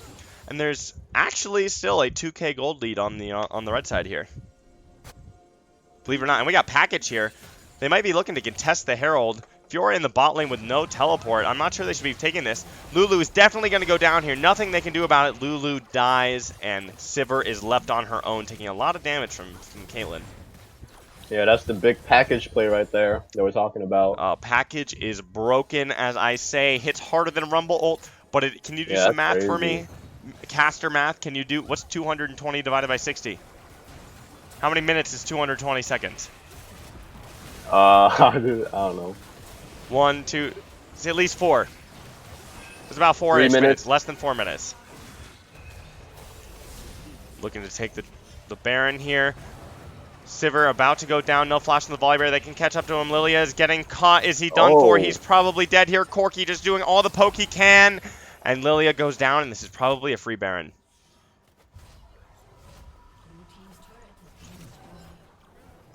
Caitlyn is really coming through.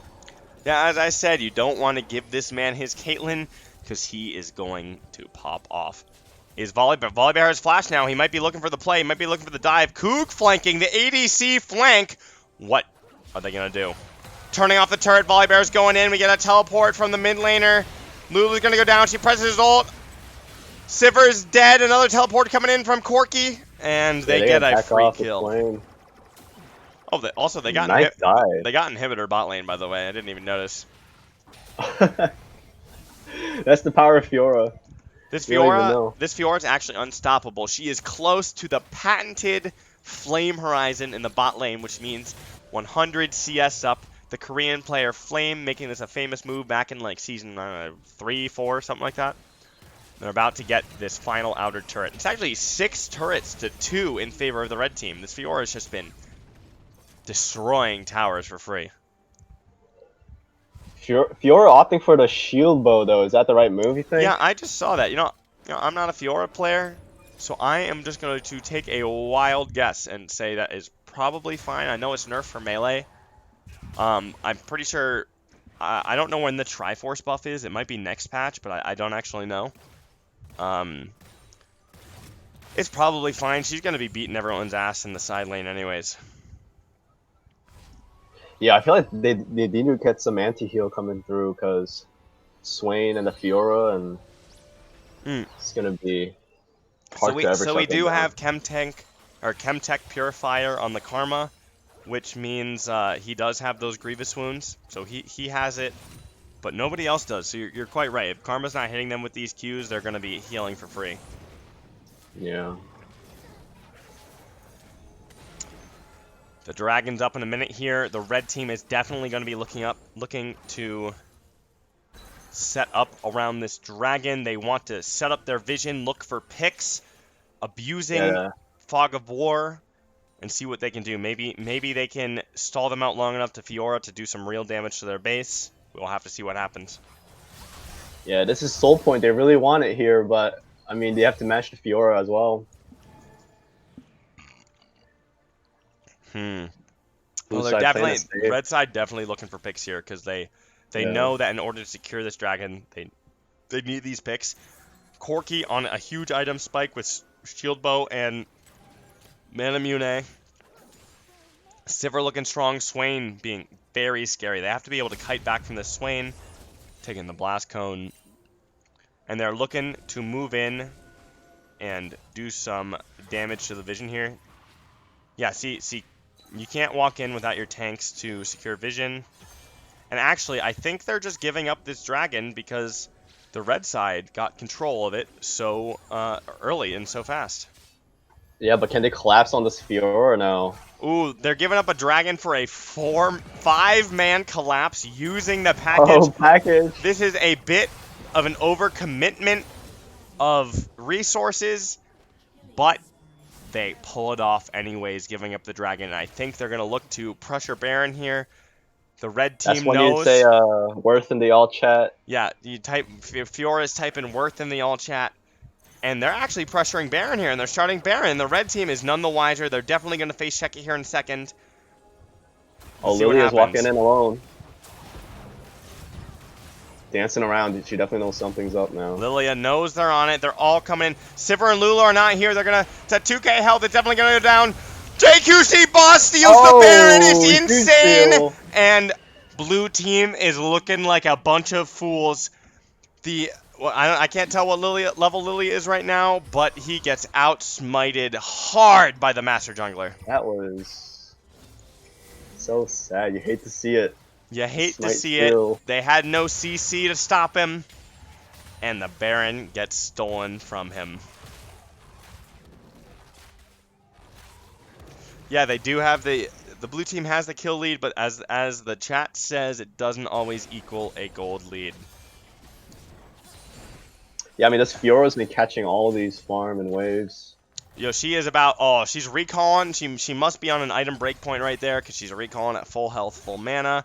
She's probably going to be finishing this Tiamat here, maybe? Finishing the... Yeah, there it is, into a full Hydra.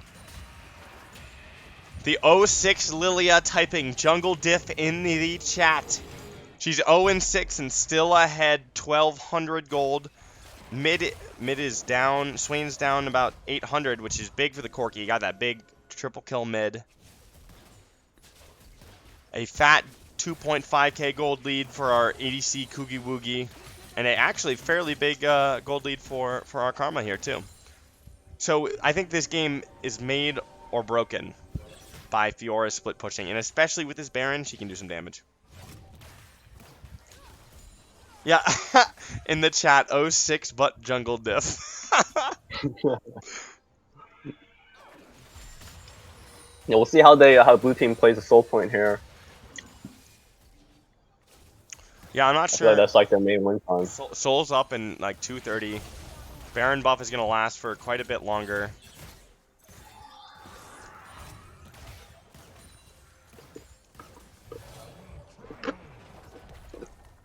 Fiora looking to split push. They're setting up vision for their split pushers. All the blue team can really do is cross their fingers and pray. Support diff, Anya making the biggest difference in the world, not letting her carries die.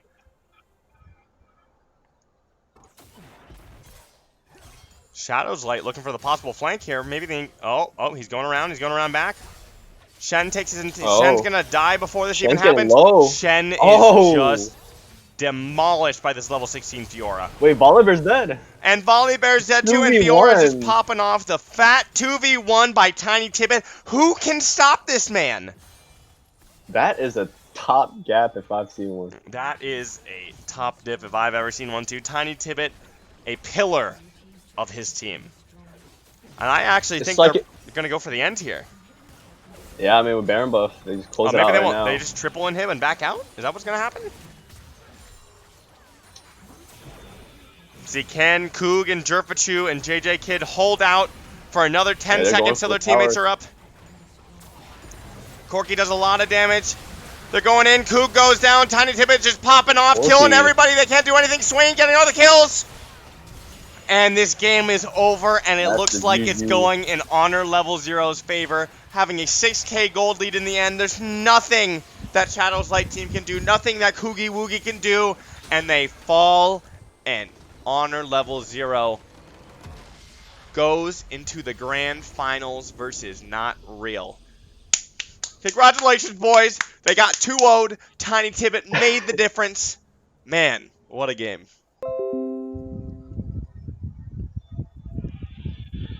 Man, yeah, I mean, Corky without the package at the end there, and he just W's in like that. It's just, I don't know.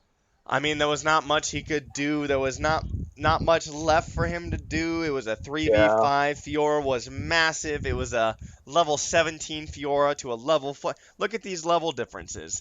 Everywhere but, I guess just top jungle diff. 1 and 6 jungle diff.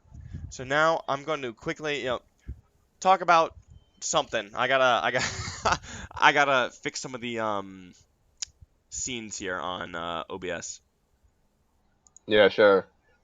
Talk about whatever you want. You hate to see it. I mean, top laner Fiora just 2v1ing the top lane in Volibear is just like, I got flashbacks to my solo queue games where jungler tries to gank and gets double killed.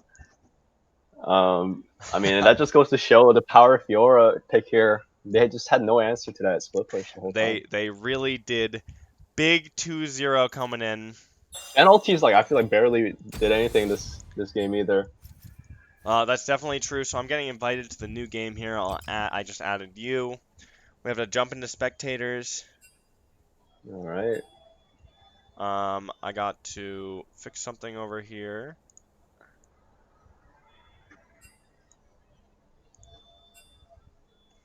And then we're going to have the third place match between the Jhintlemen and Koogie Woogie's Teamy Weamy. It was hard fought. It was close. They couldn't come out on top. Having watched Honor Level 0, and before you even see, how do you think they performed? Oh, the Koogie Woogie's team? No, Honor Level 0, the winners.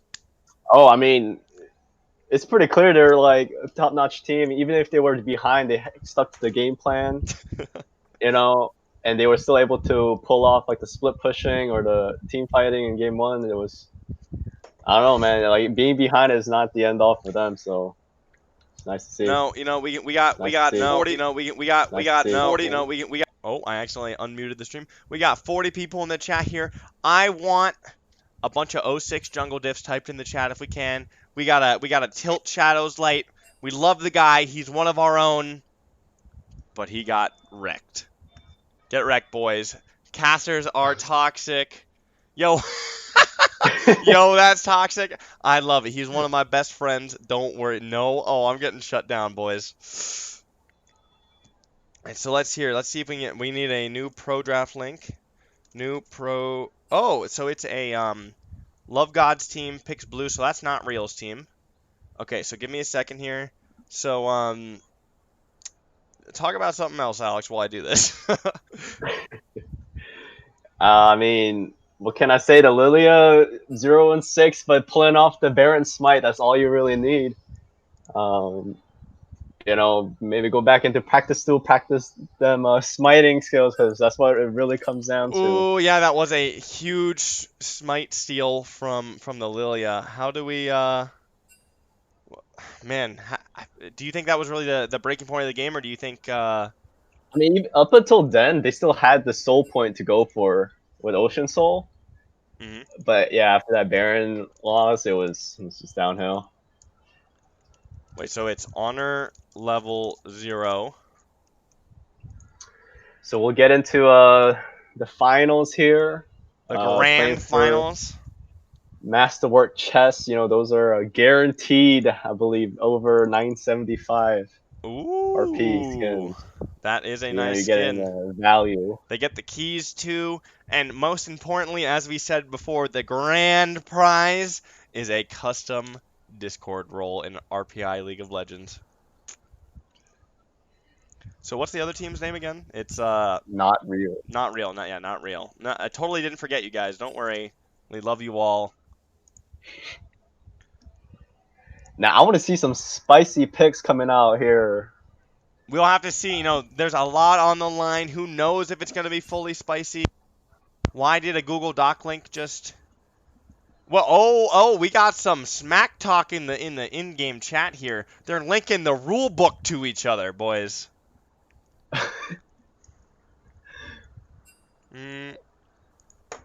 So we got who is blue side? It is not real, I believe. Are you gonna pro draft? I hate pro draft so much. I know I've said it so many times, but I am not a fan. The custom Discord role, Pog Champ. You can flex on all the plebs in the RPI LOL server.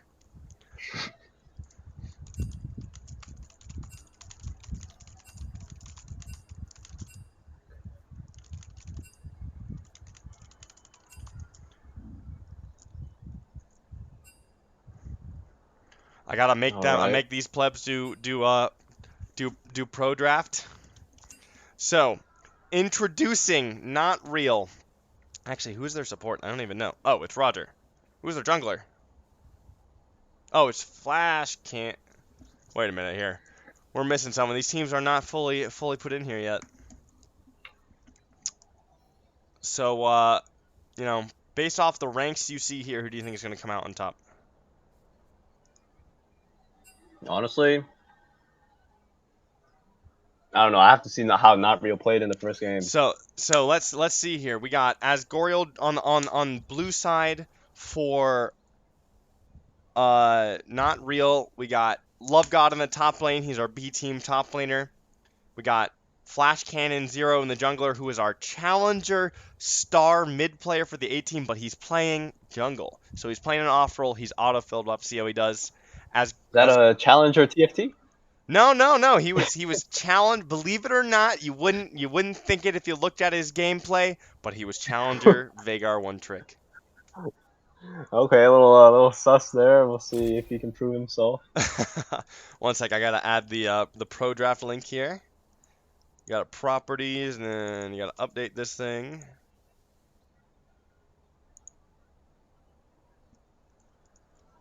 And I believe I am ready.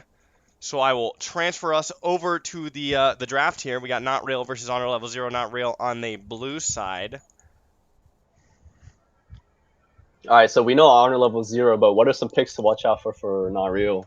So for Not Real, Love God, formerly a Heimerdinger and Darius playing top laner, as Goriel Dreamer in the mid lane. He honestly has, people talk about champion pools. This man's got a champion ocean. He plays Galio, Malphite. Like, I've seen him play Cho'Gath and Camille mid. He plays Syndra. He plays everything you can think of. Flash Cannon Zero, I think in the jungle, we really have to watch out for his Elise play. Every time he's autofilled, he plays Elise. I like that. We got JC Cool Guy. Yeah. We got JC Cool Guy, who is, I think he's a Kai'Sa player. And then we got the A-team top laner, Mr. Cares Less. When he's autofilled support here, he is definitely a Thresh player. He can, every time I've seen him play another support, he kind of runs it down. So we'll have to see what he decides to pick here, and hopefully we can get into it soon. And they actually started the draft. Yeah, here we go.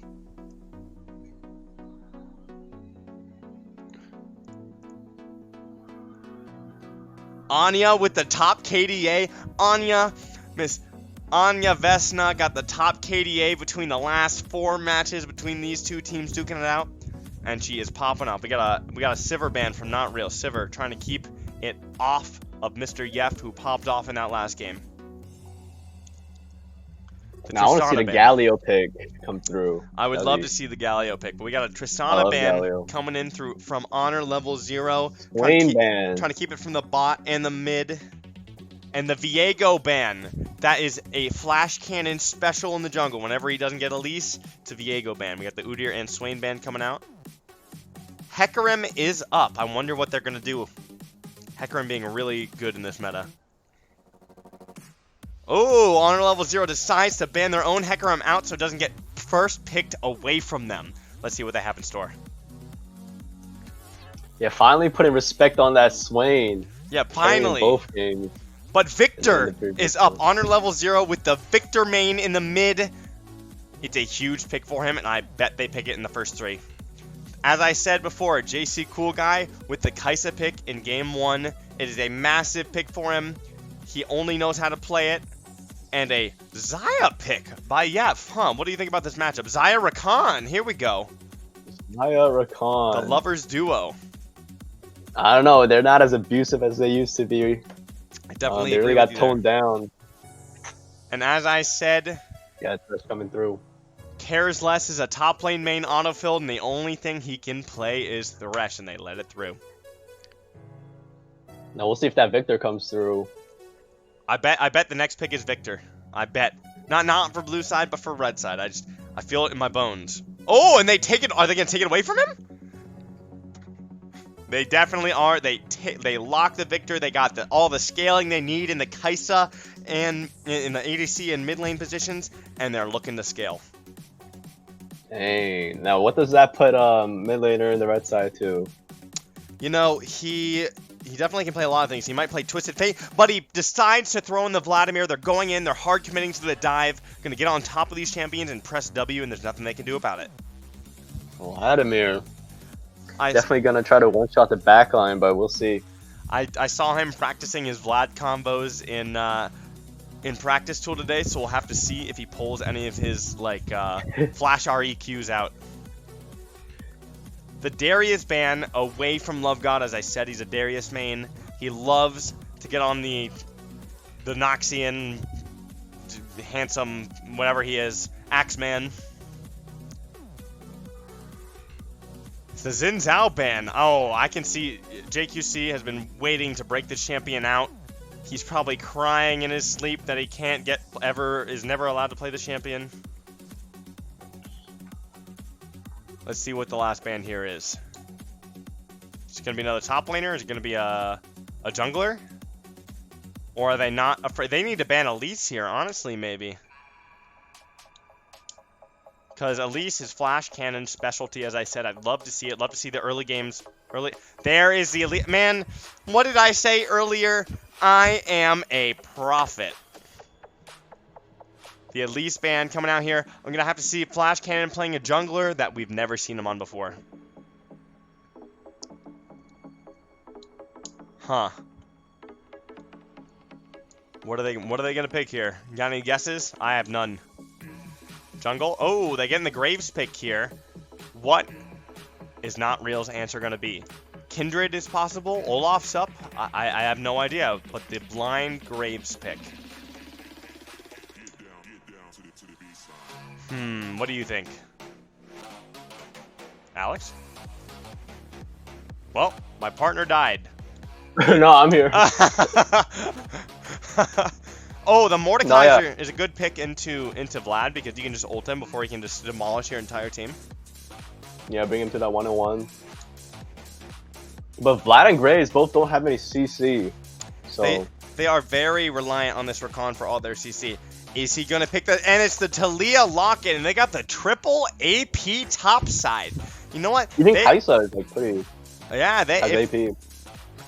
If they actually pick a tank in the top side, there's like no damage that they can do to these people. Honestly, if they pick like Ornn, they have like hyper scaling mid, supplemented by the Ornn. Item upgrades on Vlad is going to be insane. They got long range engage. Is that the Yone top? Or is that the Vlad top? Wait, you know what? Yone. I bet, my bones are telling me that that's Vlad top. Because Tiny Tibbet likes to pull it out every now and again, but we'll have to see. If Washed Up John also plays Yone, but these are kind of flex picks. They can put them wherever they want. Now, looking at these two team comps, how do you think this game is going to pan out? Man, I don't know. Yone versus Victor, like, I feel like Victor can just poke him out against the melee. Comp-wise, I think it's pretty even, though. Comp-wise, I think it's pretty even. Talia is definitely a snowbally champion. Yeah. Yone can get to... this on level 0 is looking for that wombo combo in the team fight. Looking for the Rakan RW engage, the Yone jumping in with the Vlad on top, and the feathers being pulled through them. Let's see. Yeah, but if Moore can like ult away the Vlad or the Yone, it's gonna be the Wombo's not gonna be there anymore. Transition over to the game here. Good to know. I would have loved to see that Viego come through. I would have loved to see that too. The new broken champion, Viego, banned from collegiate and pro due to all the bugs he has. He almost has more bugs than old Mordekaiser, but nothing can top that. Yeah, that's insane. I remember on Reddit there were like bug counters for Mordekaiser, and it was like 140 bugs for the old version of him or something. It was insane. Remember Riot. when he could steal the dragon soul Yeah, or like have a pet? Yeah, have the pet, and it's just a massive dragon ghost that's just helping you. That was hilarious. And you would also get like normal. He wouldn't split EXP with people either. Wait, really? Yeah, so that's why back in like 2015 when the Juggernaut update came out, he was perma-banned at Worlds basically because he was played as a bot laner and he would get normal EXP compared to ADCs who would get half the EXP because they share it with their support. And it was actually really OP. Jeez. Alright, so looking at these two team comps, I think if they can play slow and poke, I think the left team can win team fights, but the right, I mean, Honor Level 0 is looking like a fat Wombo combo team fight. They have no front line. They might struggle to get vision sometimes, especially because they can't face check into Fog versus a Talia. But I think this game lives and dies by the jungle matchup Talia versus Graves. Yeah, I'm curious to see how Xayah plays out. It was a wild one. Yeah, the bot lane, the lovers duo, as we said before. Yeah, I mean, I feel like there's better picks out there than Xayah right now. You know, Xayah is actually played a small amount in the LPL and in the LCK. It is picked in pro.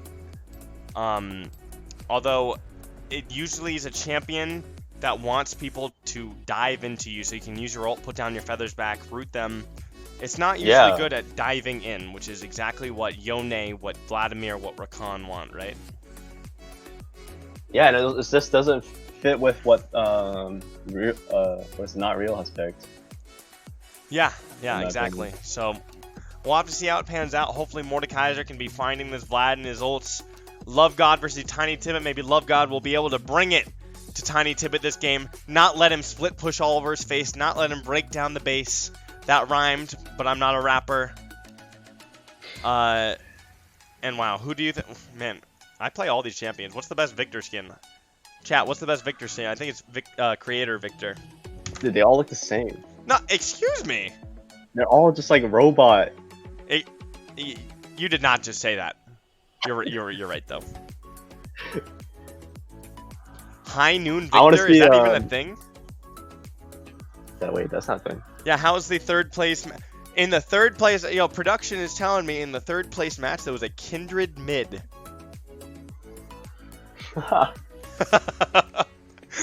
That must be a wild one, and I'm sorry that we don't get to spectate that, but unfortunately, yeah, you guys are my production, man.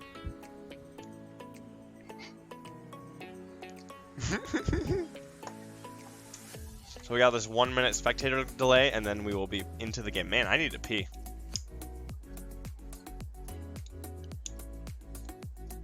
Staring at spectator delay, shake my head. Yeah, I know. SMH my head. But hey, 1 in the chat if you think blue side is gonna win. Blue side being not real, and 2 in the chat if you think red side is gonna win. Who is Honor Level 0. Left is blue side. 3? How am I typing in the chat without typing in the chat? We have so many 3s here. Is that to mean it's going to be a tie? What's going on? We don't do no best of 2s like Europe used to do. I see you. Yo, Ryan.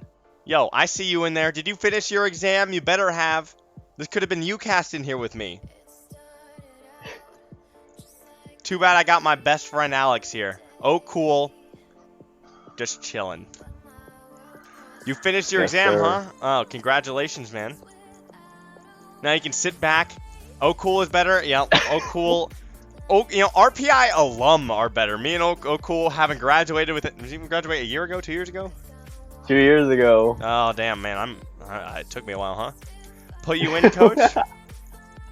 Well, if we get acceptance from production, Ryan, feel free to join us. I gotta ask production here, see if it's allowed. Post-game guest interview? Oh, I could try it. Yo, who on each team? We gotta vote on who on each team would want. Who do you guys want to be interviewed? Elijah, you know what? The entire world is my best friend, and we're loading into game here. I gotta switch the scenes real quick.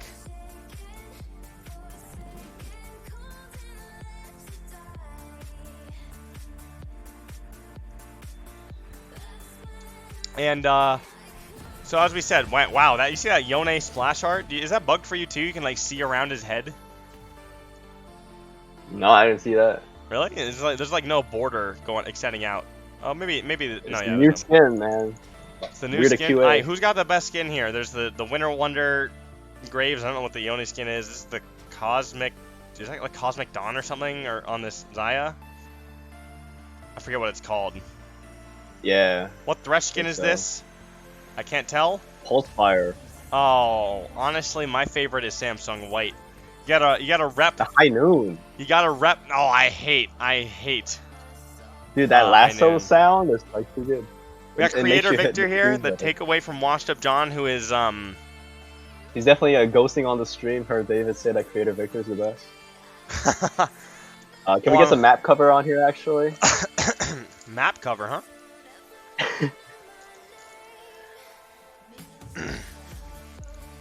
No, Dark Star Thresh, no. Well, okay, are we gonna get a late invade on the Raptors here? Or on the red buff? Cares less, none the wiser. This Thresh just dawdling around, not knowing what he's doing. No vision put down early.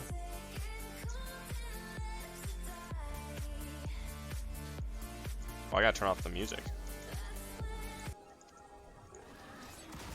Alright, they're gonna just take this red for free. I wonder. Oh, but blue side's just waiting. And actually, Thresh just flayed. It's on cooldown, so they can't even. Why? Excuse me, Mr. Cares Less. Why did you play level 2 gank bot? Maybe, but I bet he's just gonna try to vertical They jungle. do a little. If Flash Cannon Zero is smart here, he's gonna look to invade the top side and vertical jungle completely. Oh, he didn't even take the Raptors graves. Yeah, interesting choice. Now, Yone into Mordekaiser, how does that work out? Yone, not your typical top You know, laner. yeah, it's definitely not your typical top laner. I think in short trades, Yone probably wins out. But we'll really have to see. I'm assuming because he had counter pick, it's good to Mordekaiser, but I actually don't know. Mordekaiser's a rather bold blind. And as we said, there is vertical jungling. Talia looking for the gank here on the Yone, maybe to put him behind early. Mordekaiser E missing, and they know, and Talia gets pinged out here. They know he's here.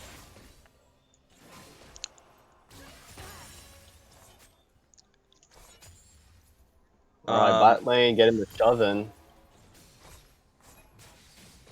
It's that Zaya Rakan duo. They do synergize. Like the only like Man, do you remember synergy that exists. how broken these characters were when they first came out, like with their buffs for each other? Yeah. I mean, even the Rakan's like extra range on his dash is still pretty good. I think that's like the only thing. The nerf to his W that happened a long time ago are definitely good. Or like definitely impacted him a lot. Yeah. Alright, both sides securing Crab. No one getting there's- double scuttle today. They're gonna be looking for a gank mid maybe. As Gorio Dreamer playing this well and hovering to the side that he knows his jungler is on and the enemy is not. So he's playing toward the top of his lane because he knows that Graves is probably playing down spot here somewhere. The junglers might collide here actually. Pop in Oracles. Who's gonna get the smite? Whoa, really preemptive. He missed the W. Graves Yeah. probably wins this, right? Graves gets the smite. Graves flashing over the wall, getting Oh, out, fuck and it gets out. away with the Raptors.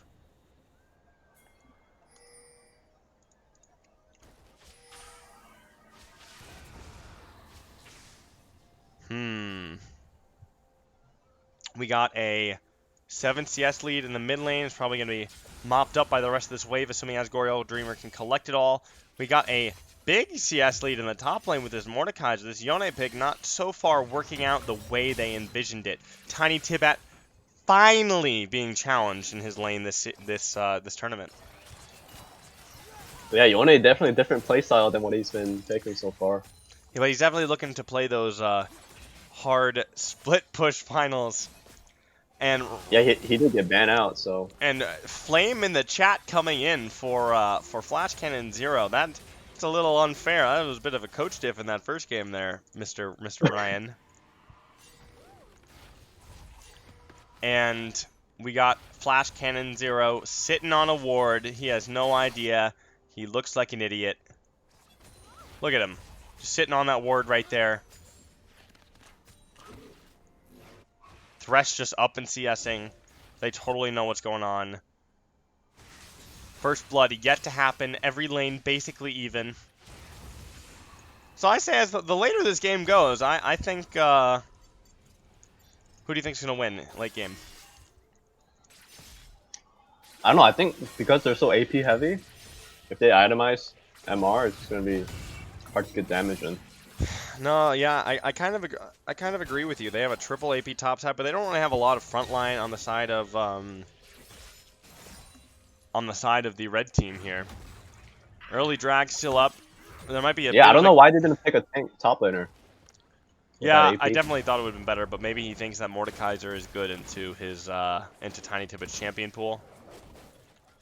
That Warren. Graves, Operation Sneaky Graves, gunman, cigar dude, taking the Oh wait, blue's top taking the side wolves is here. ganking. Mordekaiser ulting the Yone, nothing he can do Talia's about walking it. in. And the first blood coming in from Talia, and Mordekaiser is raging because he got kill stealed. Game pause going And we in. got a pause coming in here, and I have a little bit of insider info.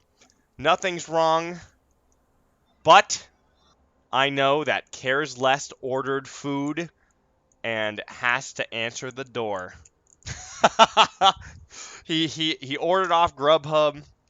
He ordered on whatever, it was DoorDash or something, and he got some pizza beer and pizza to celebrate.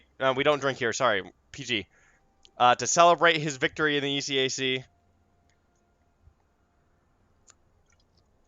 Yeah, I'm actually eating some food myself right now. Oh, dude, I'm so hungry. I have nothing. What are you eating? What are you eating? I got some pho. Oh, you order it or you make it yourself? I ordered it. Oh, dude, I could use some pho right now. Oh, that's a. Let's see how long Mr. Cares Less takes to answer his door. So that if I was that Mordekaiser, I would be mauling after my jungler KS that kill. But Talia, I mean, early game, if she can get ahead, she can take over. No, you're right. Talia definitely looking to be one of the carries on this team. Definitely wants to get ahead early. I don't know. I wonder what MR items they could possibly go. But we'll have to see. Like, as I said, basically all the champions on blue side do AP damage, so they have to be looking to itemize some MR here.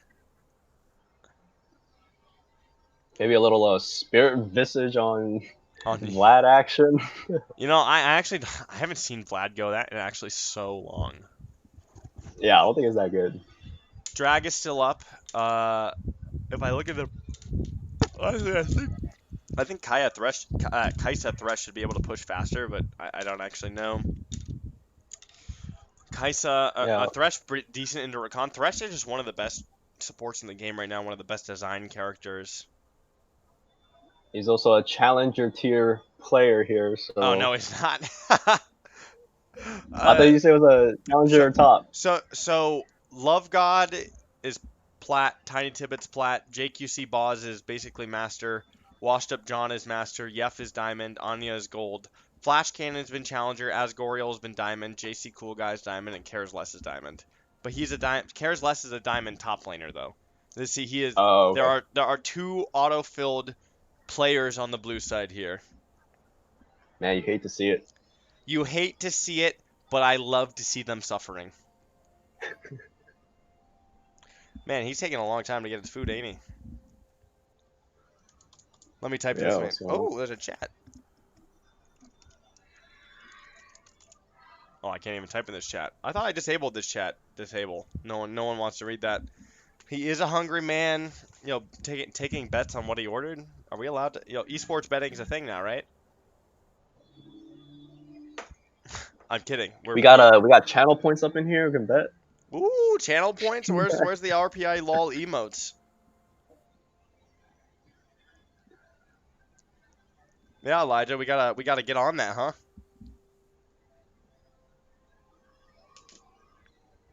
No betting for us. Oh darn. Oh, I think I heard someone typing in the chat. I think they're almost ready.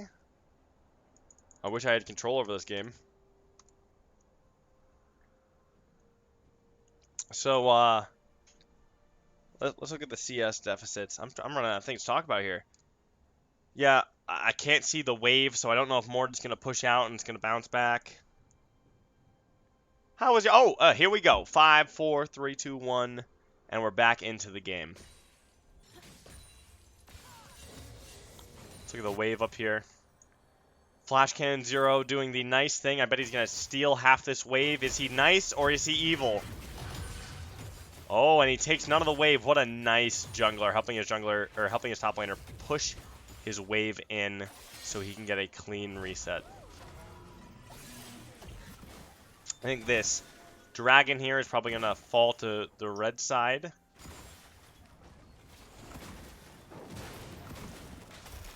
They're going to pick up a cloud dragon here for that more move speed and ultimate CDR. Or ability haste. Sorry, they changed it. I hate it. Wait, is it just flat out ability haste now? I actually don't know. I should know. Well, it's 12. It was ult. 12. No, it's ult. I think it's ult CDR or whatever. Yeah. It's pretty big on Vibe. No, it's definitely like Rakan. Like they all have really good ultimates except for like Graves, right? Yeah. Let's see what they're gonna do here. Yone getting off a recall. We got a Sheen on Zaya. No one else really on any big item breakpoints. Sork Shoes Talia does a surprising amount of damage if she can land her whole combo. Yeah, I thought they nerfed Jungle Talia. They did. Like... It's still not an awful pick, but I will admit, with Viego and Elise being banned, Flash Cannon is a little bit short on jungle picks. Yeah. I remember they like hated the Jungle Talia meta. Yeah, Jungle Talia is cancer. I miss mid Talia, you know, when she would just, you know, perma push waves and then R to another lane and it was just a better TF. Yeah. But who am I to comment? I'm just a Yuumi player, you know. Yeah, you're going up against 200 years, bro. Yeah, I don't think. Is Talia? You think Talia's 200 years? I don't know. I think Talia's like. Well, their design team, their balance team. I think Talia's like 50 years. You know, I like simple champions. You know, when was the last? I think Lilia was actually one of like a really good designed recent champion. She doesn't have a lot going on in her kit, but she does her job really effectively. Yeah.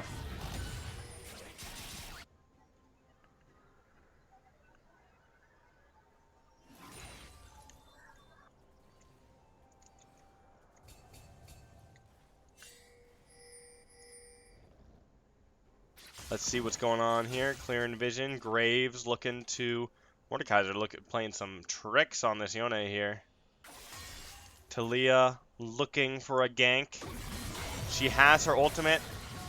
The ult from Mordekaiser comes out. Yone is retreating.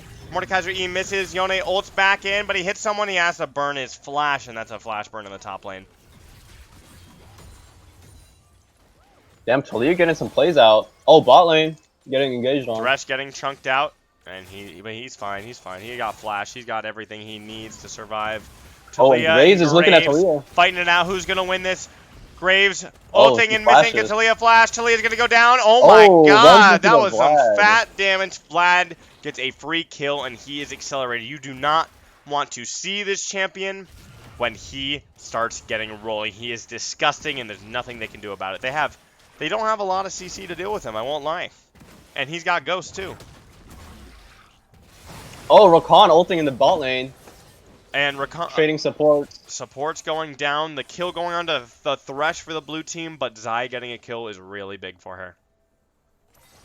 And Gray's gonna pick up this Herald as well. Yeah, let's see where Graves wants to put the Herald. He might want to put it mid to accelerate his Vlad. He might want to put it top to help out his top laner.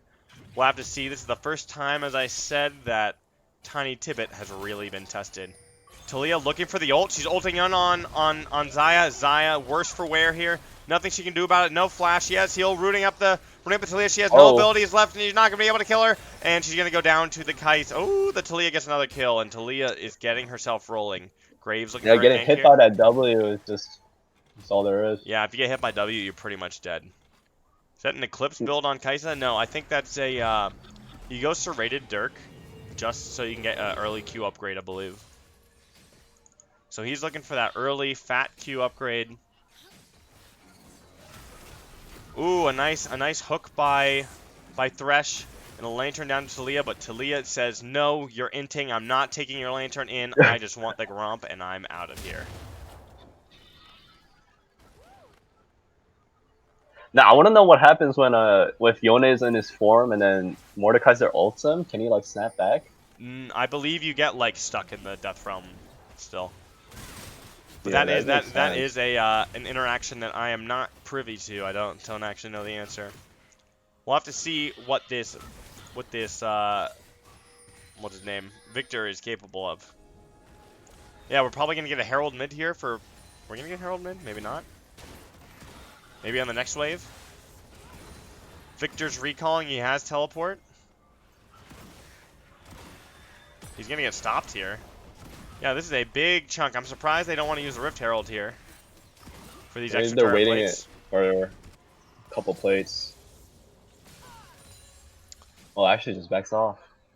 Yeah, he does just back off, huh? Talia stealing every kill in the game. I know. He just is bloodthirsty. And we're probably going to get a dragon. We got recalls from the mid laner here, so it's probably a dragon secured by the red team. It's going to be a nice juicy ocean. Second dragon. Nice juicy ocean drake, followed by either an infernal or mountain soul, two of the better souls to get. If it's Mountain Soul and they could have stacked MR, it would have been over right there. Oh, definitely. But we'll have to see. We'll have to see whatever the next dragon is. Getting scared off despite Talia being in the top lane. He doesn't know where Talia is. He's scared to fight over the dragon. Talia looking for a gank here. Might be a clash in the bot lane. Oh, Yone gets E'd. Yone gets W'd, and Yone can do absolutely nothing, and Talia is dominating. We're going to get a Herald here. Talia's really focusing down the top lane. The top lane is a very volatile matchup. You shut down Yone, he can't do anything for the rest of the game. He got a big CS lead, too. First what tower. is that box? Mordekaiser ulting in.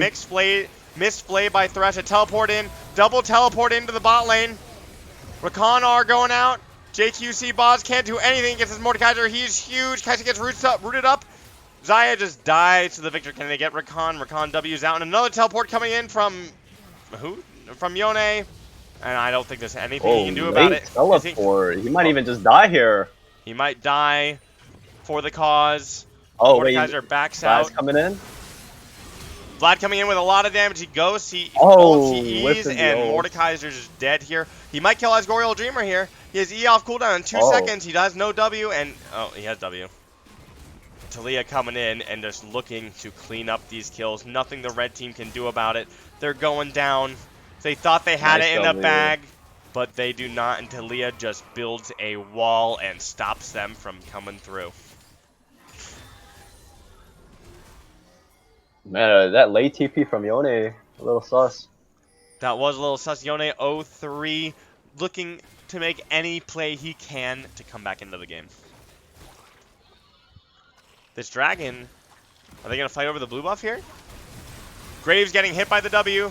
Talia about to go down. Talia gets shut down by the Kai'Sa. Or none of the Xayah. Thresh has to burn flash, and they're out of there, and they lose the Drake. Oh, Graves might still kill him. He gets smited, and he is dead.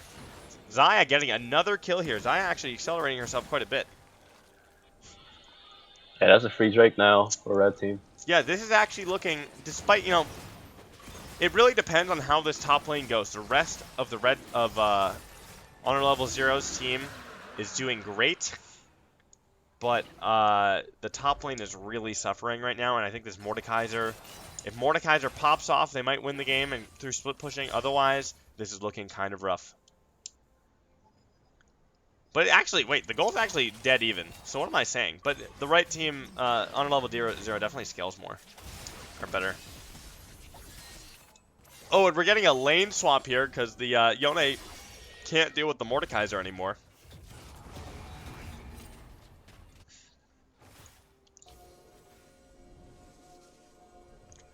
Thresh looking to clear some vision here. Herald up in 30 seconds. Dragon up in about 4 minutes as it was just taken. Yeah, okay, Anya. Anya popping off with the better KDA than the Diamond 1 player cares less. Ooh, the poke with the Proto Belt empowered Q. There might be a clash in the jungle here. Cares less being cut out maybe. Getting slowed by the red buff. Where can he go? He has no flash. Rakan Wing in the wrong direction. She didn't get him. Thresh going down. A big Yone ult, stacking them all up. Vlad coming in on top of them with the ult. Mordekaiser ulting, and he's going to go down, and the blue team is being chased to the hills on the back of a massive Yone ultimate. That's the Yone ult we're talking about. That is the Yone ult we're talking about. They got a big wombo combo in their team fights. I don't think the blue side can take them in a full 5v5. Yeah, I mean, Mordekaiser ulted Yone, but it was too late. It happens. It was far too late. I think the best target for him is if you can ult Vladimir before he gets into your team is probably the best. Dragon's up in 3 minutes. Herald's been taken. I wonder if they're probably gonna pop this top lane. We'll have to see what happens. Thresh has been this auto-filled Thresh has not been doing the hottest. He talks a lot of smack. He is the A-team top laner. He always talks smack about he could be the best support in the game, and he is struggling. Thresh feeding the enemy team with his Uber Eats, right? Looking to take the blue buff here. Talia definitely wants these blue buffs. Never going to hand it over to the victor. He's sad. Thresh face checking into Vladimir. We got 2 3-mans in the top side here. See how this pans out. Let's check out the gold differences here. Mordekaiser. Oh, we got a fight in the top lane. He gets Everfrosted and W by Talia, and Rakan is just dead. Nothing he can do about it. Kai'Sa gets lanterned out. So looking back at the gold leads, Mordekaiser up 400 gold in his counterpart. Talia is down 400 gold. Victor is down 1,200. Even ADC. Oh, Yone getting ulted bot lane. Well, actually, we got a fight in the top lane too. We don't have split screen. Thresh might be going down. JQC Boz looking for something to do. As Goryo Dreamer teleports into 4v2 and nothing they can do about it. And we got a kill in the bot lane on Mordekaiser versus Yone. The blue team popping off. The gold is still even somehow, but this is what I said. A full 5v5, the blue team probably won't win. This Mordekaiser really needs to get rolling for them to win, and he is popping off. Also, yeah, Yone forgetting he lost lane, just stepping up on the board. The Talia difference. Yeah, Yone definitely forgetting his place, you know? Ooh. Fat damage on the Vlad right here. He pops his ultimate, and he just goes down instantly to Flash Cannon. Flash Cannon just popping off. Rakan looking for some deep vision here. These are instantly going to get swept out. A bit of a waste of wards. Dang, that Vlad being big is like one of their major win cons. Mm-hmm. Getting shut down. You know, this is swinging back in the blue team's direction. We're gonna get an invade here on red buff maybe, but blue team's definitely looking up to set up for Dragon so they can stop Honor level 0 from getting soul point. A missed hook They by need that Thresh. miracle Yone ult. Dashing out of Everfrost. Rakan getting W'd, Rakan going down, and this is should be a free Dragon for the blue team.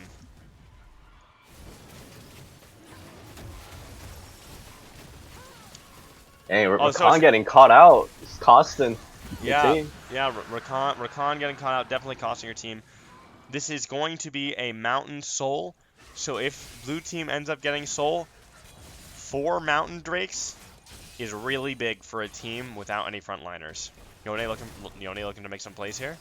Yone looking to ult in maybe. Getting chunked out by the Victor. Gets poked down and he decides, nope, not today.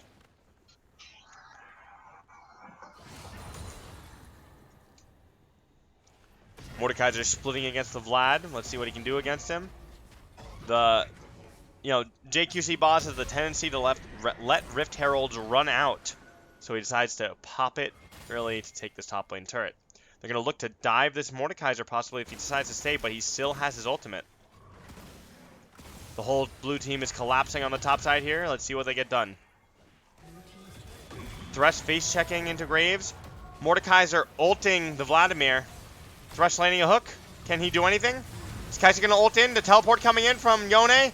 The kill coming in on the Thresh by Xayah. Xayah's low. She ults Flash Kayn and Zhonya's. Mordekaiser gets 1v1 by the Vladimir, and the red team looks like they're coming out on top. Yeah, that Zhonja from the Talia really saving her life there. Most definitely. She had to burn Flash there. Mordekaiser cannot 1v1 this man for their life, and the red team decides to start Baron. They do it decently fast. They have at least four decent damage dealers. Vlad does it pretty slow. Asgorial Dreamer coming to check the Baron, but what can he do? Can he stop them? We will see. That smoke screen is and so the smite strong. and the red team gets the Baron. Talia instantly goes down, and there's nothing the blue team can do about it, and they get out clean. This is looking bad for the blue team here. Dang. But don't worry, the blue team's still scaling. Maybe Kai'Sa can pop off. It's hard for her to dive in on anyone because she gets 1v1 by literally everybody on the other team. Wow. Except the Rakan? Except the Rakan, yeah. But, I mean, even if she dives in on Xayah, Xayah just ults and, like, she'll be safe, right? So. Yeah. This Mordekaiser is, like, can't live the ult on a 1v1. Yeah, he will get pooped on by this Vladimir. This Vladimir being very strong right now. He's 1100 CS or gold up. The top lane gap has shrunk. Mordekaiser only being 200 gold ahead. But let's see what they can do on the map. Dragon up in 2 minutes. Talia has her ult soon. She might be looking to make some plays. They know she's over here taking her Raptors. There's vision everywhere.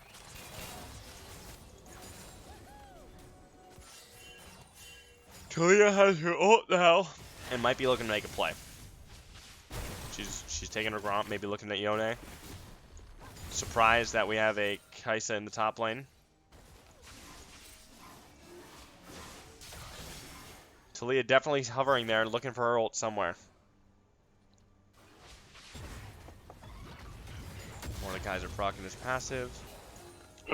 Talia definitely looking here. They're going to look to collapse on the mid lane.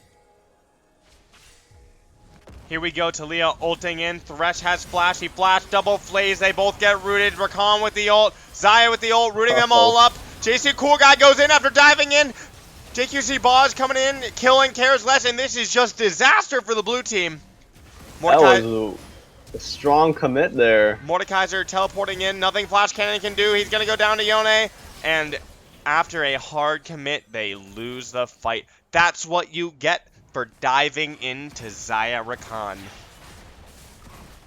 I respect the play though. That was That was a ballsy move there. No, that was definitely a ballsy move, but all Rakan has to do is R, collect them all up, knock them up, while Xayah ults and drags her feathers through them. Yeah, Desire really coming in clutch.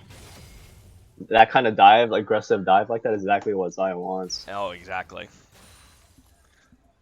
And Kai'Sa, I think, just ulted. I mean, I wish we had a replay system, because Kai'Sa ulted straight into Rakan RW and Xayah E, and she got blown up.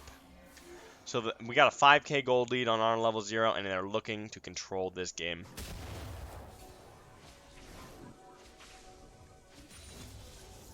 There's going to be big contests over this dragon here. I think the blue team wants to fight over it, even though they're a little bit weaker right now. They don't want to give up the Mountain Drake and give them soul point. If they can find a pick here with a Thresh Hook, they might be able to win. Double pink ward. Nice. A hook, a missed hook. Vladimir, Oh, 5-man. huge. Oh. Big damage. Rakan going in. Yone going over the wall. And they are demolished. Nothing their team can do to all this damage. And they, oh my god, they just got destroyed. Holy crap. Well, I think that was a 5-man battle. Yo, this man was practicing this R-Flash. this REQ flash all game. That was beautiful. Nothing the other team can do. And frankly, like, this game seems almost over for the blue team. Oh my gosh. The comeback kids. Can they do it? Can they come back? Their 5v5 on the red team is so much better on level 0. Being, I mean, they're not toxic, but their team comp is toxic. Vladimir is the most toxic champion in the game, I swear. There was, at one point in time, the one time Riot ever came out and said they regretted making a champion was about Vladimir. Wait, seriously? Yeah. It was before his rework. And they were like, oh, Flash Cannon looking for a kill on the Vladimir here. Probably can't do anything. He's very tanky. Right, you gonna heal all of that up. Oh yeah, they actually came out and were like, yeah, we designed this champion really badly and we're sorry. Graves They didn't regret Ophelia? Yeah, I don't think so. That's why they nerfed him. Graves just inting. JQC Boz being way over aggressive here and doing what he does best and dying in the enemy jungle. He actually does that a lot. Believe me, I'm not toxic. This just in from production. We have an update on the third place match. Koogie Woogie's team is now up 1-0 against the Jhintlemen, and we're looking to take third place. Did the Kindred mid pop off? I think it was Kindred mid. Poggy Woggy, Poogie Woogie. Are they gonna try to sneak Barons up in 15 seconds? Are they gonna look for a kill on this Vladimir here? He might be overextending. Land the hook, Roger. Land the hook, cares less. He's getting cornered. There's nothing he can do. Is he gonna be able to win this fight? He's incredibly high level compared to them. He's level 16. Ignite. He's level 16. He's gonna one-shot them all. Kai'Sa almost goes down, and they find a huge shutdown onto the Vladimir. Maybe they can pressure Baron here. That's a really big pick for them. Talia ulting in, looking for the Xayah. Xayah gets ult to the other side of the wall. Graves dashing in on Talia. Graves instantly killing Talia. The Zhonya's comes out. Will Graves go down? We got the Flay on his dash. Teleport coming in from Yone. He's going to look for the engage. A hook on the Xayah, but Thresh needs to get out of dodge before he gets destroyed. A missed ult by the Yone. Onto Flash Cannon. Talia goes down. Oh my god, I can't talk anymore. Xayah going in, finding the kill on Yone. Can she make it out? And she cannot. She gets killed for the double kill. Oh my god. Sorry. You can talk over me whenever I'm doing that if you want. Oh. I'm just doing play-by-play. Holy fuck. That is hard. Is Xayah? Yeah, I mean, that live pick kind of set all of that up, but they still couldn't win. They still couldn't win. They overcommitted. Flash canning, ulting in, and not being able to get out. Yeah, these Talia ults have been very ballsy, but they haven't been paying off. Yeah, they have not. Maybe in a different day, maybe in a different game. Sorry, your autofilled jungle, but it's not working out.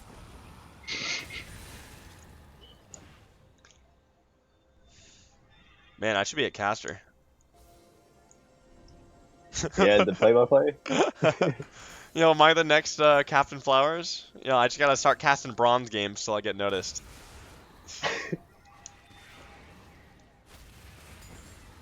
The jungle, all your jungle are belong to us, says the red team. Mordekaiser looking, yeah, as I said before, Graves comes in here saying, this don't belong to you, this is mine.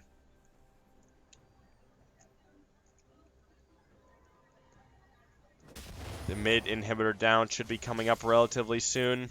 All they can do is look for a pick. They're walking through vision. They know they're all there. Xayah gets the recall. They don't want to fight this now. Xayah trying to run back out into the lane. Vladimir level 17. No one can even match his level on the other team. Flash cannon ulting in here. As Goyle Dreamer getting tanked. Yone going in. A big ult on them. Yone chucking them all out. Can they do anything to Vladimir? Flash cannon's going to go down here from the Vladimir ult. Mordekaiser's going to die here. And this team fight is just rolled down. Over. There's nothing they can do. They got a wave mid, and this should be the end of a 30-minute slugfest. The Vladimir is just way too ahead at this point. Nothing. This champion is broken when it scales. Nothing you can do, and that is it. Hello. It froze, so I assume that's a forfeit from the enemy team. Yeah, looks like it was the FF. Looks like it's the FF, and we will transition to the next game. Give me a second here. I'm kind of OBS illiterate. I gotta update this bracket here.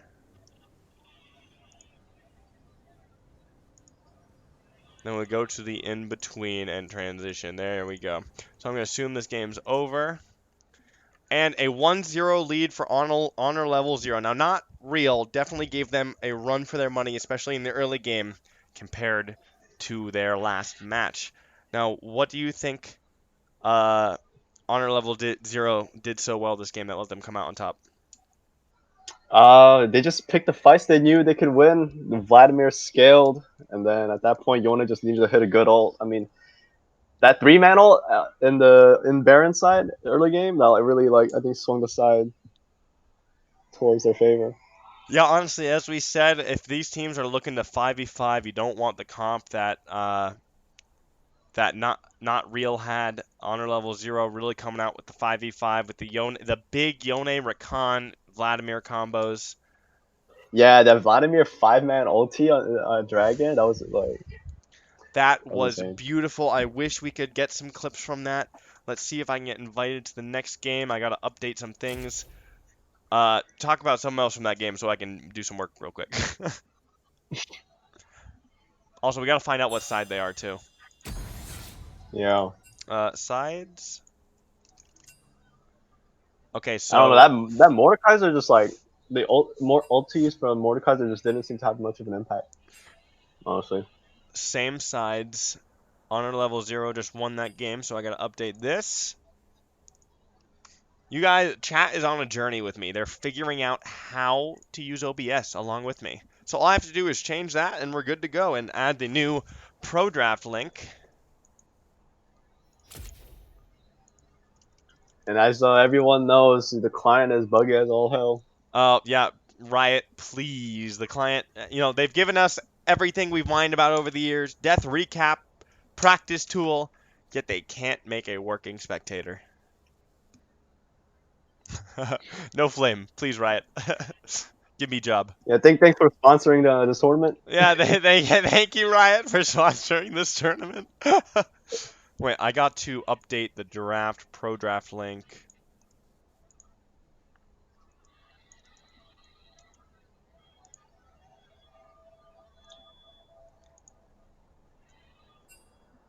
I will transition this over. Now, how you doing today, oh cool? How's your voice handling up? It's all right, honestly. I want to see what's going on in the third place match. It sounds like I'm definitely it's curious. It's like in Clash when you get to the bottom bracket where people just don't care anymore and just pick whatever they want. They are currently not in a game, I believe. Oh, okay. At least I see some of the players not in the game. And we're getting into draft here. Thank gosh, it is fast. And, ooh, is that immediately banning Vladimir? They saw that last game, and they were not a fan. Yo, get that out of my game, says Not Real. Not Real on blue side. Tristana ban, that's a big flex pick for the mid bot side for not blue. Or not blue, Not Real. The Sivir ban, going hard on the Sivir ban. They don't want to play against this champion, says Not Real. Hey, this is just in from production though, from the third place match. The Kindred pick mid was actually a response to Zed. Really, huh? You know, so definitely spicy down Yo, there. yeah, Mr. Zed main, Mr. Oh Cool, the Zed main. How does that matchup feel? Have you ever even played that? No way. It I mean, probably but Kindred like sucks. in the jungle. I mean, her ulti is just so annoying. The Because it like Seraphine first pick. Sorry, the Seraphine first pick. This is a OP yeah. champion. She's Surprised it hasn't come out more so far. oh yeah, I know, right? All the tryhards are they're pulling out all the stops to win this last game. And then we got the Vladimir pick for the Vladimir Master main. We're gonna be seeing some great Vlad pick gameplay here, or Vlad Victor. I can't speak English. And the Caitlyn pick to supplement it. One of the strongest laners in the bot lane, looking to get that early prio. Yeah, having to ban Vlad, I don't know if that's a good move. Honestly, it opens up. Well, It I leaves don't like know. After open. last game, it did a lot of work. Jhin is a very common answer into Caitlyn. He can match her push very easily with his bouncing grenades and abilities, and he is a badass. 4. That's all I gotta say. Yeah, I love Jhin. His design is really cool. Yeah, honestly, like some of his, I don't really watch the lore, but like the general ambiance of this character is like really great. And there it is, the patented Elise by Flash Cannon Zero. He actually pops off on this champion, and it's immediately responded by JQC Boz's main, the Olaf. Wait, Olaf like pretty much counters Elise. Olaf poopies on her, right? Especially once he hits 6. Like you get Yeah. you get cocooned by her, and like you just pop R and you run out of her face and you just kill her. She repels. Like what's she gonna do? Yeah. Like You can't do anything. another Darius ban. Counter Seraphine too. Just run into their team. Another Darius ban. A Morgana ban. Interesting. Trying to get that Morgana away from Anya. She is a monster with that champion, throwing out the black shields and the bindings everywhere. Ooh, man, I talk too fast. Yeah, Tristana mid, possible. That's banned. Lucian mid, maybe. Tristana is banned. Oh. It could be a Lucian mid. Definitely could be a Lucian mid. I doubt they'll do it, though. Maybe it's a Seraphine mid. Seraphine flex pick, of course. Renekton ban. Interesting. Love God Renekton. I've never seen it. I would love to see his Heimerdinger, even though they have way too much AP already. A Volibear ban. Interesting. Afraid of the tiny Tibet Volibear. He could just play Ornn. He can play any of these split pushers he's used to. We'll have to see what he pulls out. Yeah, maybe do they pull out the Fiora here again? Like The Fedora? the Fiora? Yeah, let's see what he is feeling. Get that split pusher. It looks like they're actually going for team fight, you know. Victor sets up a lot of zone control with his poke and his W. Caitlyn traps. Olaf can just sprint at you with his axes. We'll have to see what they want to go forward with. yeah, so far I feel like red side has the upper hand. And then the Lulu pick for Miss Anya Vesna. She's been undefeated on this champion this tournament. What is she going to do? Looking for it's going to be a flex Seraphine mid, huh? Maybe pick the Nautilus in the bot lane, look for those hard engages on the Lulu, see if you can make some plays, get some kills, and get ahead.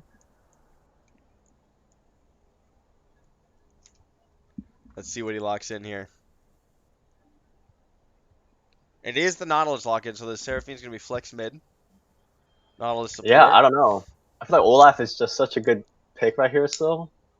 Olaf is super good, and it is this man's main. He's been using it to get into Master, and I am afraid of it if I ever see it in my game.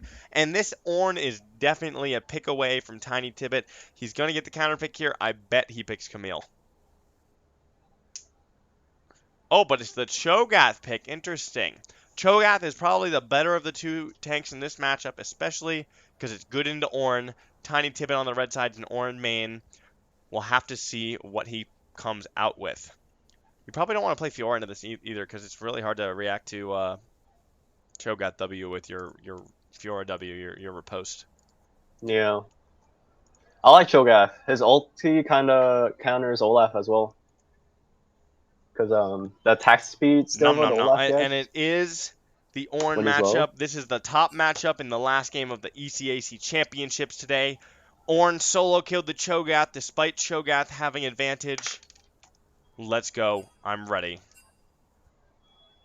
Alright, looking at these two team comps, who do you think comes out on top? I think red team got the upper hand, honestly. It depends how much work Elites can put in the early game. I kind of agree too. Like, oh, and someone dodged the lobby. Oh wait, you gotta invite shit. me. Oh shit, yeah, my bad.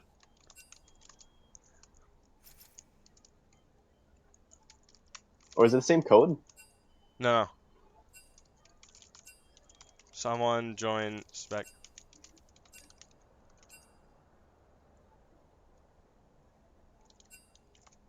I join on that invite.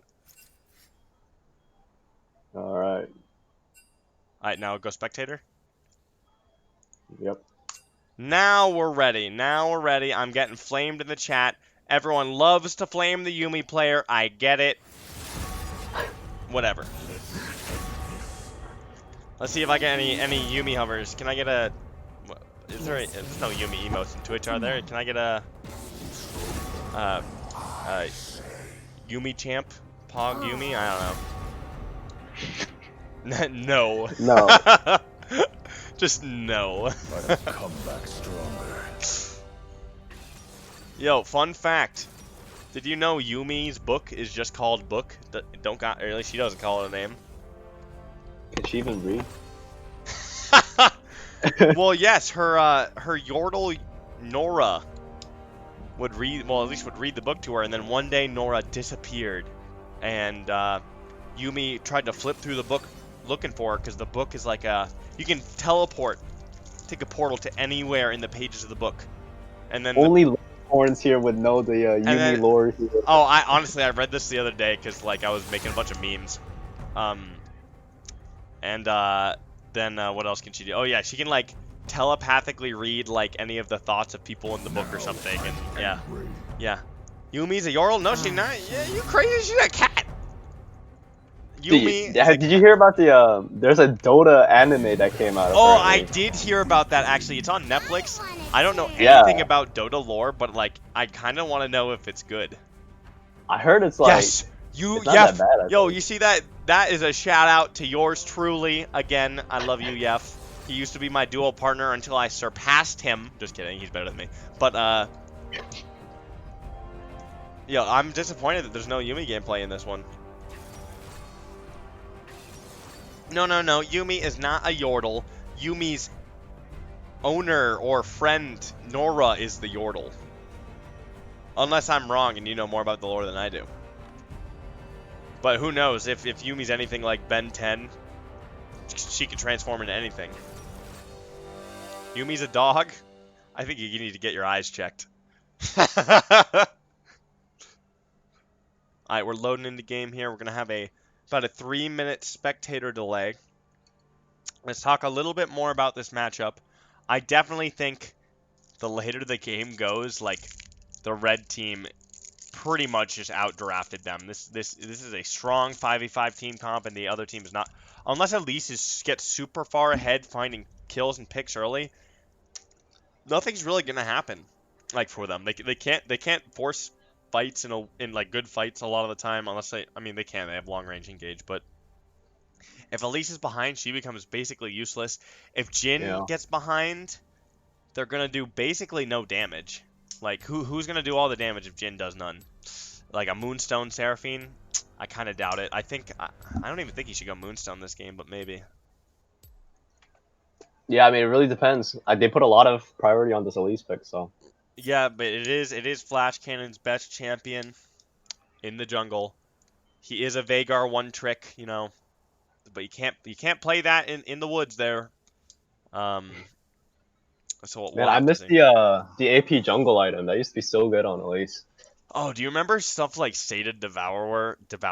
Yeah. And you had like, Yeah. remember you used to like smite Get the pet wolves? dog or Yeah, something that you like. get the pet dog that would follow you around.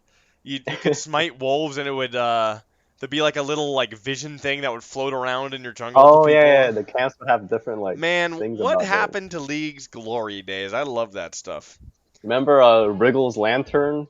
I think that's before my time actually. I don't remember that. Oh man, I remember like top laners would like be taking that shit and get like wards for free. Yeah, I was a season 5 baby. I started playing. I remember the first pro match I ever watched was 2015 MSI EDG versus SKT when Faker's famed undefeated in Pro LeBlanc fell to Pons Morgana in Game 5 of the tournament. That was intense. I had no idea what was going on, but I loved it, and I knew I wanted to be a part of it one day. So that's why we're here, right? Yes, sir. All right, stepping into what could possibly be the last game. It probably is looking at these drafts because if I'm not mistaken, I think Love God is going to get. Well, who knows? I think Cares Less is going to int his Bahuki off. He is going to Which one? int. Love God? No, Or not Tears Lost? Nautilus. I think Nautilus is going to int his ass off. He's going to go in. Jin's going to get polymorphed, and he's going to start crying because he's dead. All right, can I get a for all those of you out there watching? Can I get a 1 in the chat if you think blue team is gonna win? Which is what the hell's their name again? Oh yeah, not if you think Not not real. real is gonna if you think not real is gonna win. Can I get a 2 in the chat if you think that honor level 0 is gonna take home the W? I don't want to see no more 3s, okay? Or nobody could type that too.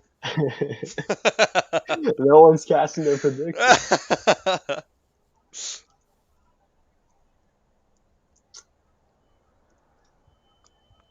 Woo! Yeah, I mean, I don't know. Draft wise, it just feels like it's so in honor level's favor. No, it I really mean, these does. games, usually it's not like pub stompy. Like solo queue is. I bet at least. I mean, I don't even know. Like, you shouldn't get Prio early in the bot lane because Lulu's range, Nautilus isn't. Jhin can probably match the push of Caitlyn. Cho'Gath probably pushes in Ornn early. I don't actually know. Like, it really, I think this whole thing lives or dies by how hard Elise pops off. Yeah, I mean, you're also against like washed up John is a Victor, which Oh, he is a great pretty Victor confident player. on. He is a one trig if I've ever seen one. The Victor change that made his upgrades free, that is like was such a strong buff. Oh yeah, it definitely is. You don't have to buy those things anymore. Yeah. Yeah, it was a huge gold sink. I remember when they nerfed it from like 1K for each, and they made the first one 1350, and I just cried because I used to play this champion all the time.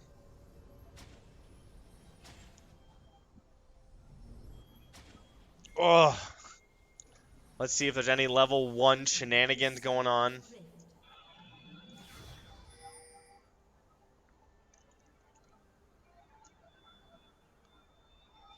Let's follow this Elise here, baby. Let's see what she wants to do. She's devious. JQC gonna put down his signature ward like you said? Oh, he almost always does it.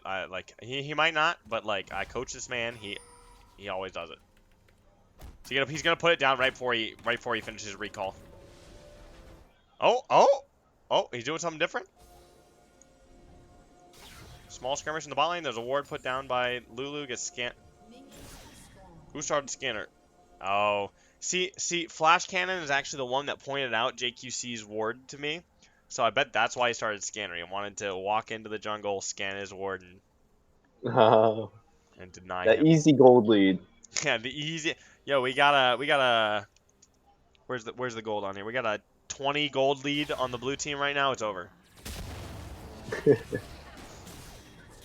And we got a blue buff start for both teams.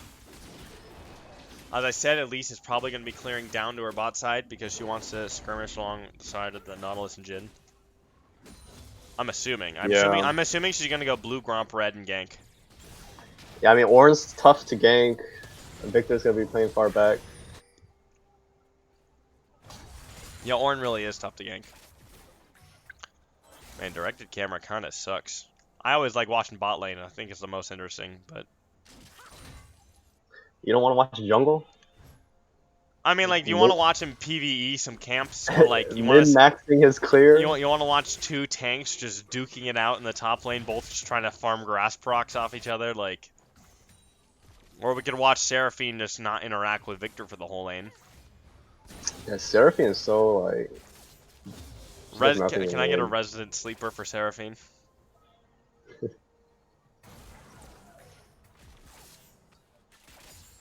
Oh. Yeah, so as I said, it's blue, Gromp, red by Elise. Probably into either ganking bot mid. Bot has Prowl because Lulu ranged into Nautilus early in the matchup, and you just can outpush them. Yeah, thank you, Bard Ivy. Thank you. I got the one resident sleeper in the chat. I appreciate you. Oh, fuck. Oh, Elise early gank. The myth Nautilus hook. About. Oh, flashes in instead. Oh, ooh, the flash auto. There. Oh, and they get nothing out of it. Kara's. Oh, Elise actually flashing as well. Yeah, she had to. I think if she got flash auto, she might have died there. Nautilus looking like a fool because he missed that so hook. Unfortunate. I'm gonna have to have a word with this guy afterwards. A gank in the top lane. Olaf looking to come in. Cho'Gath gets knocked up. He flashes the first axe. He has nothing to slow him with. He's gonna get out clean here. Yeah, Olaf flashing in after that. I don't know. That was speculative, if I might say myself. Support diff. Anya shitting on the Nautilus, if I may say so myself. Wait, what are you doing? What are you doing? Oh, love God. Just walking in, getting CC'd up. He might die here for this. Oh, actually, no. Oh, he might get the kill here. And first blood because he greedily... Oh, my God. Oh no. Your top laner versus the enemy team's top laner. You know what I mean?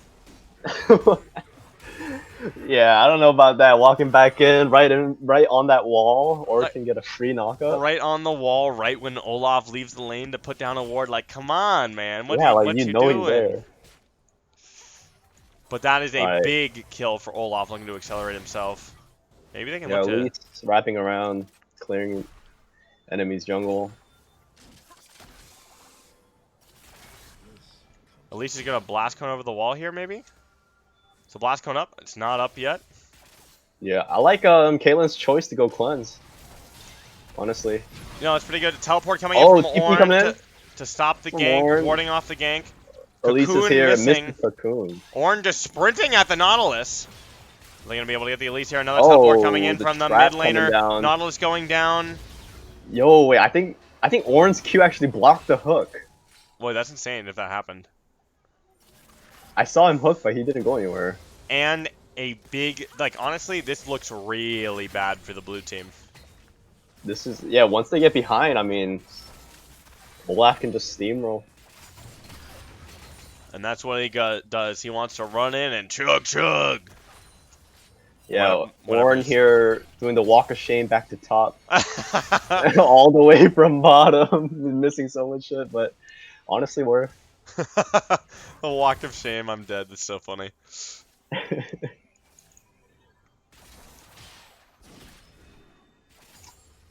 Looking here in the bot lane, looking at some trades. Man, this autofilled support for Kara's not looking good. He likes to chat a lot of shit. He likes to say he's the best support player in the world, but when I see him watch support, there's a lot to be left desired. Dude, the trap that he just put right next to the tower. Oh, it's literally invisible. Yeah, look at this thing. Yeah, that's just so... I hate it so much, yeah. Yo, trivia time. Whenever you teleport to something, which side of it do you appear on? I don't know. You always appear on the side closest, facing your nexus. It's specifically the Nexus is the center point. So if you teleport on a Oh. ward in the fountain, you'll teleport on the ward closest to your own Nexus. Huh. No, that's Good some to league know. facts for you right there. Let's see if Yeah, I always felt like it was like in the back area. Yeah, definitely. So if you're ever trying to put down a Caitlyn trap or line up a skill shot, know that they'll teleport on their side closest to their Nexus. All right, little climb to diamond, climb to challenger tip right there. Diamond to Challenger? Hell yeah. Oh, Lulu actually got hooked, but it's gonna be okay. Just a short little trade, nothing fancy going on here. They're going to try to finish pushing in this wave, and I bet they're going to look for a recall here because Jhin actually started boots 4. That's interesting. Really? Whoa. And biscuits. So he's just trying to like recover in lane. Oh, yeah, exactly. I'm surprised. You remember like the 13 pot Mordekaiser top strat? 13 pot? I do not remember that, but that's actually hilarious. Because back in the day, his skills used to cost HP. Ooh, a gank in the top lane. Elise lands a Gancoon. Love God gonna go down. I don't think they can finish off this Ornn. And ooh, That's what I'm talking about. Oh, he gets Elise is dead. Elise is dead, and Ornn finds the kill onto Elise, and they get the dragon. This is looking awful for Not Real. Is he dead? Is he gonna get nommed here? Oh, and oh my gosh, what am I watching? Tiny Tibbet just ints his lane. Easy stack. They know Olaf is over waiting here. For red here. Nautilus is going to get killed. Oh, he hooks. He hooks the red. Olaf ults. He has nowhere to go. Is there anything to give over the king to the Seraphine? He's gonna flash right into the Elise, and Elise gets the kill. I don't know about that flash. Yeah, that was an interesting flash. Tips to get you out of silver. Ooh, yeah, exactly. Well, I love it when do what Olaf ults. When Olaf ults and then he hits Blast Cone, but he doesn't go anywhere. Yeah, it's so or like the same thing happens if you get black shielded by Morgana and you hit a Blast Cone, you don't move anywhere. Oh, really? Wait, that's so troll. You control people. Yeah, I know. It's really funny, actually.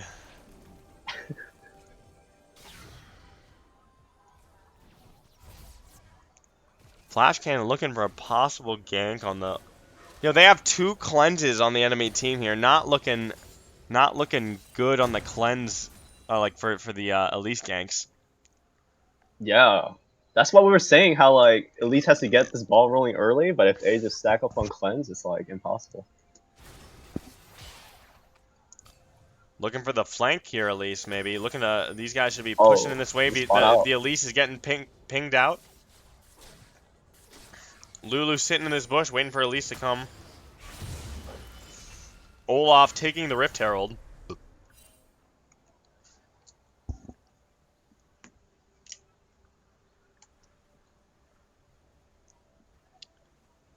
Can we get an production? Is there an update on the third place match? Oh, Lulu got hooked again. But honestly, the Guardian Lulu plus hooked. the shield is just too much. Oh, the Elise flash cocoon on the Lulu. Lulu got healed. She's gonna go down. Oh, I think Elise is in some serious trouble here. No, the minion wave. Oh, the Jhin ult coming out 4, and she, fails to block for Anya. The ult comes out from Nautilus, and the W misses! The flash hook goes nowhere. Oh, they used so much to try to get that Caitlyn there, and they could not get her.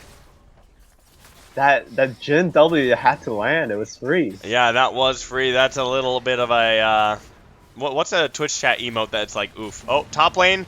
Ornn ult coming out. Is he going to die? He dodges the Ornn ult. Oh, Ornn goes down to the tower shots here. Oh, Seraphine actually put in work. Seraphine popping off. Seraphine looking like a TF out here. He was bottom, then now he's top. Just coming out of nowhere? Yeah, just teleporting across the map. I mean, Victor is just farming mid. This is when you usually question mark ping your mid laner here. Exactly. You just spam. Why is the tower still up? Like, why is the wave at mid? Well, he did get a couple plates, which is good for him. If we take a look at the gold, top is even. Elise is down 400. Victor up 400. Jhin is up 700. So that's I mean, the goal's pretty close, but blue team's definitely got a lead. Who do you think is going to end up coming out on top of here? Because I still think it's going to be the red team. Yeah, I mean, the longer it goes, it's in red team's favor, honestly. But Jhin being big is actually nice because he can dish out the damage onto Olaf, and once Olaf goes down, things look a lot better. Oh, definitely, definitely. I'm actually so surprised at this CS lead in the bot lane. You know, if this was Koogie Woogie, I'm not sure they'd be having this much of an issue.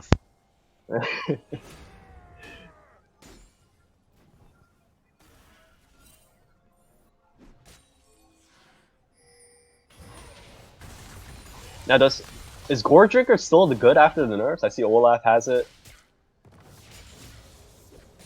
I feel like I've seen it in some of my games, but like it barely heals anymore.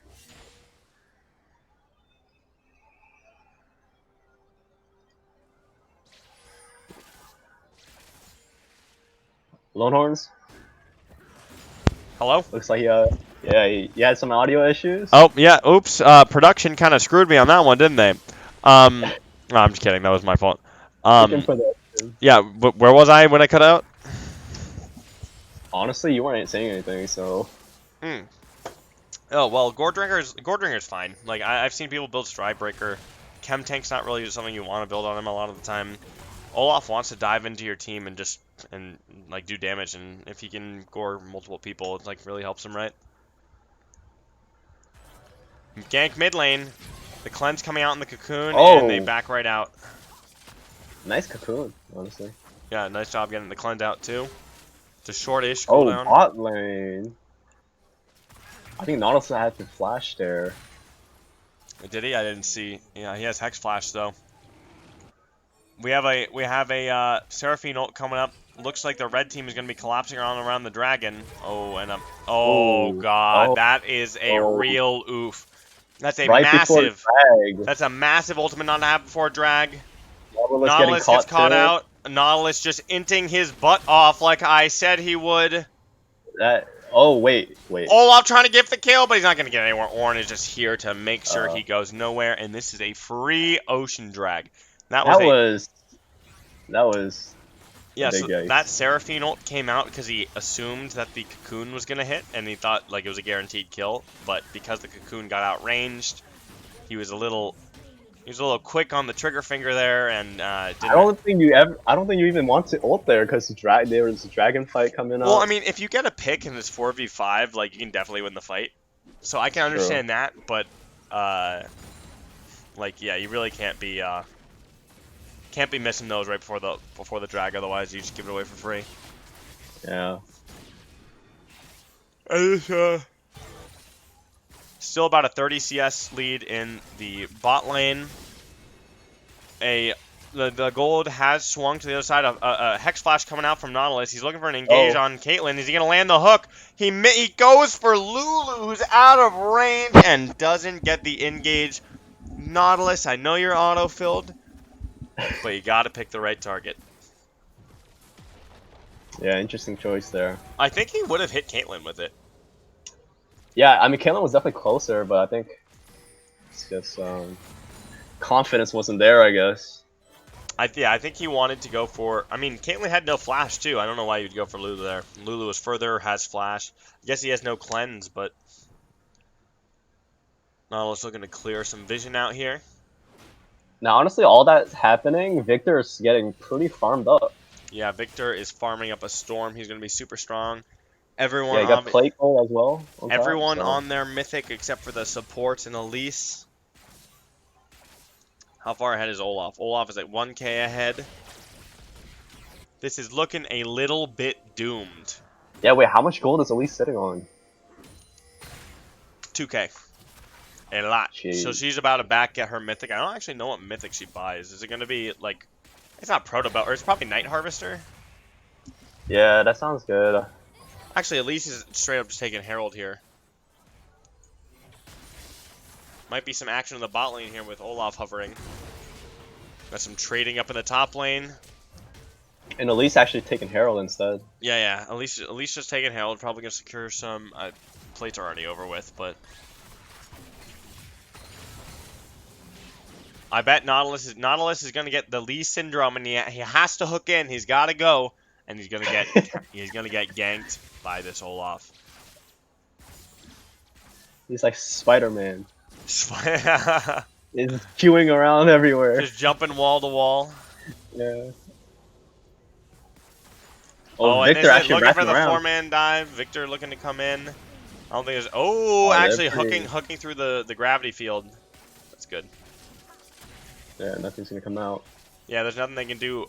Cho'Gath actually has teleport, but he has no mana. He gets his recall stopped.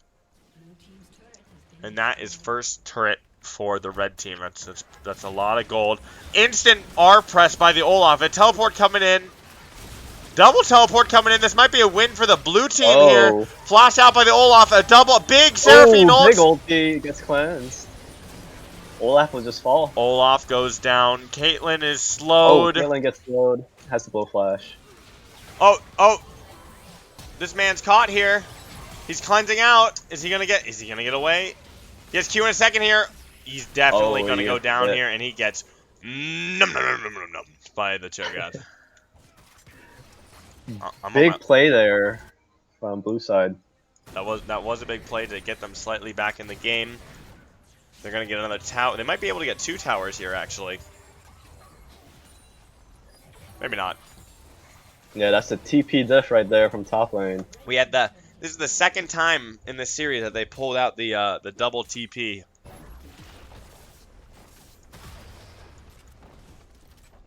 We're gonna get this tower from Jhin here. Yeah, I'm surprised about the CS diff in the bot lane. Oh, me too, honestly. Jhin just like pulling through. I'm gonna assume that he honestly just missed a bunch. We all know how that goes. I think, or maybe he was zoned off from potential, like maybe Nautilus was sitting in the bush and. Well, he is the NA's best support, so. He is NA's best support, so he might have been zoning him off that CS, not letting him get any of it. Dragon is up here in 20 seconds. The blue team, not real, does not want them to be on soul point, especially for Mountain Soul. So we'll see what they can do here. Seraphine ult is almost back up. Definitely scary. Elise will do like no damage. Elise already does no damage, I swear, but she does have her Night Harvester completed now. She's going to be looking to shoot her cocoon. Zanya actually nice on Elise. We got Chem Tank from Cho'Gath, looking for an engage. He just keeps walking into Caitlyn traps. Caitlyn tickles him with his headshots right now. Yeah, Jin's standing way far back. This is a bit of a stalemate. Whoever gets the most poke off, which looks like the right team, is probably going to come out on top. Ornn looking for the engage here. Karazlet's going in on Nautilus, ulting. A big Seraphine ult coming in. Big wombo combo. Olaf just ults out of it. Tons of damage coming out. Blue team looks like they're losing this, and they have to back off from the dragon. Cho'Gath barely lives. Down. Only Nautilus down. Flash cannon's caught out. Lee's caught out. He can do nothing. Getting caught. Zanya is not used. And this dragon goes in the way of honor level 0, and it looks like that's gonna be soul point. They're even in kills. They're up 1k gold, but I swear to you, the gold is where it matters on the red team. It's in the Victor. It's in the Olaf. And they honestly, I feel like Seraphine should have ulted towards the backline there instead of hitting the tanks. Yeah, probably. They might have bought more time. But they had no one diving on the backline. Yeah, you're right. But like, it's just so hard for them to win these fights. Yeah. Like they need it with Nautilus and Jhin and Elise. They need to be finding picks before the fight. I think this is a big draft diff. Yeah, Elise there just like couldn't do anything, honestly. Yeah, she's really feeling it. She wants strong laners. Like, honestly, like I feel like you normally want a strong top laner. Like you want like Renekton or something, like Renekton Italy type stuff. But JQC is just a monster in the jungle. Looking to set up Baron pressure here. Yeth getting caught out here. He has cleanse, but he's probably going to go down just from the damage anyways, and he's down. That's actually a really big pick when Baron's up. Yeah, that was getting caught way out of position. Yeah. Sitting all alone in his lane, what can an ADC do besides run it down? Yeah, honestly, Lulu should be just like sitting on. You know, Nautilus has a pink ward. He needs to really be putting it down right now. He's kind of hinting by not giving them free vision of this Baron. We got a teleport coming in from Ornn. This is like going to be a 5v4. Caitlyn can't get to the fight for another probably 30 seconds. Yeah, wait, why are they not putting the ward down? A miss ultimate by Seraphine. That's actually massive. Huge ult from Elise Ornn. goes down. Oh, and Victor just destroys the fight. His damage is disgusting. There's nothing he can do about it. He's 4-1 and he cleans it up. That ward in the Baron pit probably won them that fight. They had vision of them the whole time. Yeah, I know. It's a little bit disgusting. Like they knew exactly if they were gonna back off of it or they were like still on it. Look at Caitlyn. And the Seraphine kind of do a one-man ult. She's just autoing over the wall. Broken champ. That was a disgusting fight. I kind of wish we could get the replay going, but oh well. Yeah, that Ornn ulti was huge. And that missed Seraphine ult as Royal Dreamer missing some clutch Seraphine ults this game. It really could have made the difference when turning these team fights. Yo, that's the mage assassin Ornn right there. Like brought Jhin down to like 30%. Mage assassin tank ADC Ornn. Yeah. Does he have any Ornn upgrades yet? That's level 13, isn't it? Yeah, there's one. There is Luden's Echo has been upgraded on Victor. Nice. We still got a 50 CS lead in the bot lane here, but it does not matter. They have Baron. They have limited wave clear. Their siege is not awful. Their siege is not the best either. Oh, the Lulu flash away from the cocoon. Even Honestly, though a little late, I think. I don't think the cocoon hit her. Yeah, I think it missed and then she flashed. But just being better safe. Safe than sorry. Yeah, better safe than sorry. We're about to have a meeting of Nautilus and Olaf here. Nautilus hooking the wall to get away, takes half his health and damage, and all your jungle are belong to us. Alright, Elise walking in, clearing the Baron minions. Ooh, they're gonna get chunked for free. Yeah, this Victor does a lot of damage. Oh, look at that damage. She needs to Ornn back. coming in from the side, looking for a possible engage.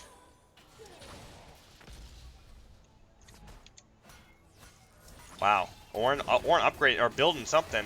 He finishes Thornmail. Nothing they can do to these Baroned up minions. Yeah, no, this is where we really see the outdraft coming through. Like, they're just scaling way too hard at this point. Yeah, like, I think there's no way the blue team ever wins this game. Unless they, like really Elise screw can't up. do anything. Yeah, Elise really can't do anything. And she had, like, no prio lanes early. Like, she cleared top to bot. Like, bot doesn't have prio.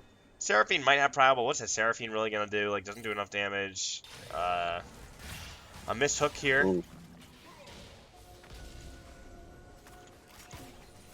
And the cleanses were such a good call. No one saw that. Yeah, the cleanse were a really good call, especially with Olaf. Who is she going to CC? Oh my gosh, this... Olaf just walking into the base. Olaf just just playing with them. He can do whatever he wants. All your base are belong to us. Yeah. And a clean 5-man ace at 25 minutes. They're going to break down this inhibitor, and they might even end the game. Oh, there goes the And GG. the forfeit comes through, and Honor Level 0 are your RPI Grand Prix champions. Hey, hey, let's give it a round of applause to Honor Level 0. They got that fat 2-0, and they taken home the special roll, the chests, the keys, everything. Hey, let's transition over here. The trophy. Oh yeah, the hypothetical trophy. Congratulations to them. Man, that was definitely the closest series of this, but in the end it was just draft diff.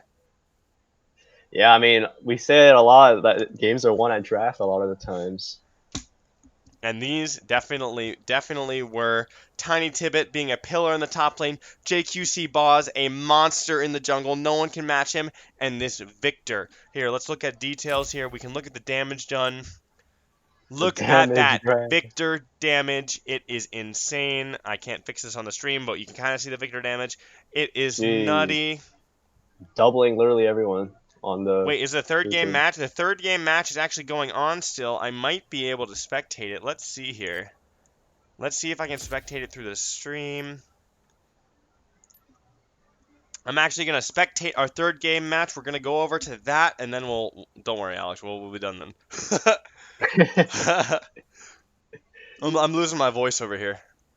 Ooh, we got a LeBlanc versus Zed mid. What a spicy matchup. A Vayne top. It's not up on the stream. I don't know if you got to change. Oh, I do got to stream.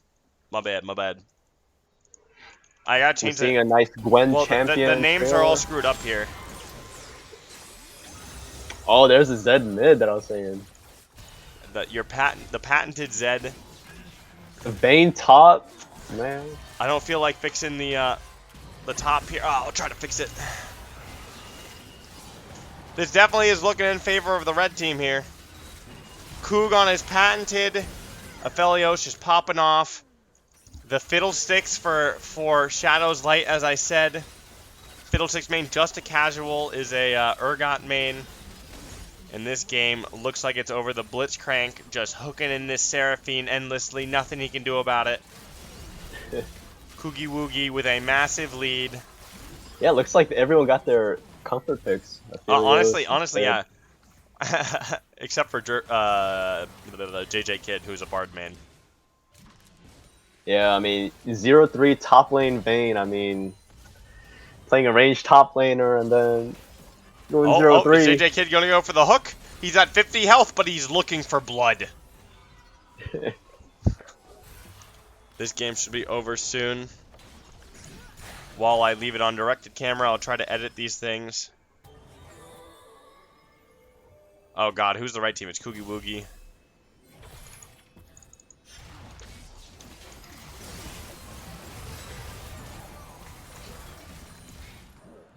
Urgot getting caught out here. Urgot going down. The Urgot in his first death of the game. He's actually living quite a while. I know, right? Oh, there we go. Let's add the Jhintlemen to the title here. Now I want to see this Prowler's Claw Zed do some work. Honestly, I think with the Zanya, I mean the Seeker's On Guard nerfs, AD mid is actually pretty strong. Yeah, no, definitely not bad. I know Yone does mostly AP damage, but I love Yone mid. Fiddlesticks with the Morellos there, 14 stacks. Or Medjai's, yeah. Yeah. Morellos don't exist no more, man. I don't think it does it? Or is it a different name? I forget. Morello Nomicon. Yeah, is it still called that? The Oblivion Orb item? The one that with Grievous Wounds for AP? I don't even know. Yeah, it still exists. Oh, okay. JJ Kid looking for these spicy hooks. Jhirfachu having been popping off on the... Man, I wish we could have seen this Zed versus LeBlanc matchup. This is spicy. Some Season 4 stuff. Yeah. Zanya's complete by LeBlanc, though. Definitely need to note that as a Zed player. Yeah, tell me the inner workings of Zed. Someone in the chat's Aram player casters, which is definitely true. I see you, Barzaloon. I see you. Oh, I'm definitely one of the fattest ARAM players you've ever seen in your life. Oh, the flash away from the Vayne top. He gets knocked up into a hook. Does he get hooked? Shuriken. He gets hooked and he goes down. The Blitzcrank tried to KS it. Ooh, nice. Who is third place going to go to? Probably Koogie Woogie at this rate. They got the Baron. They're pushing in into 4v5. There's nothing the other team can do. Their turrets are paper. Koogie Woogie's popping off. He does too much damage. He's got the white guns. He's just doing... Oh, and he explodes, actually, from the Blanc damage. And Jhirfachu goes down. What's he doing? He's trying to kite away from his home team. He has Flash still. Man, Bliss just standing there menacingly. Blitz just inting, and Fiddlesticks cleans up the fight. Oh, he just goes down. And they take the W game. Ending 22 stacks on that fiddle. And the third place match goes in favor of Koogie Woogie. They've done it. They're legends, they're heroes, and they have come in third place. Congrats, guys. You get some rewards, too. Now we'll go back to the in-between here and show the final bracket. Again, congratulations to Honor Level 0, who comes out 2-0 on top. They are our champions today. Woohoo! Yo, Poggers in the chat. We got to see some fat gameplay from these guys. Any closing comments, Mike, Mr. Co-caster O'Cool? Honestly, great games today. Good to see some competitive league scene.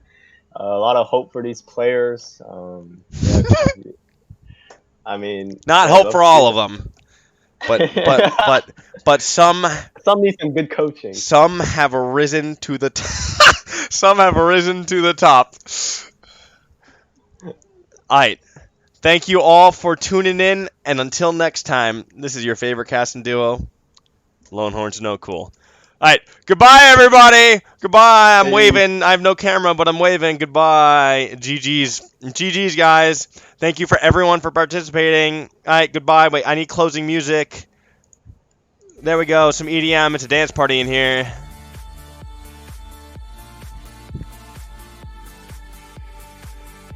Honor Level 0, let's go. But don't be toxic, please.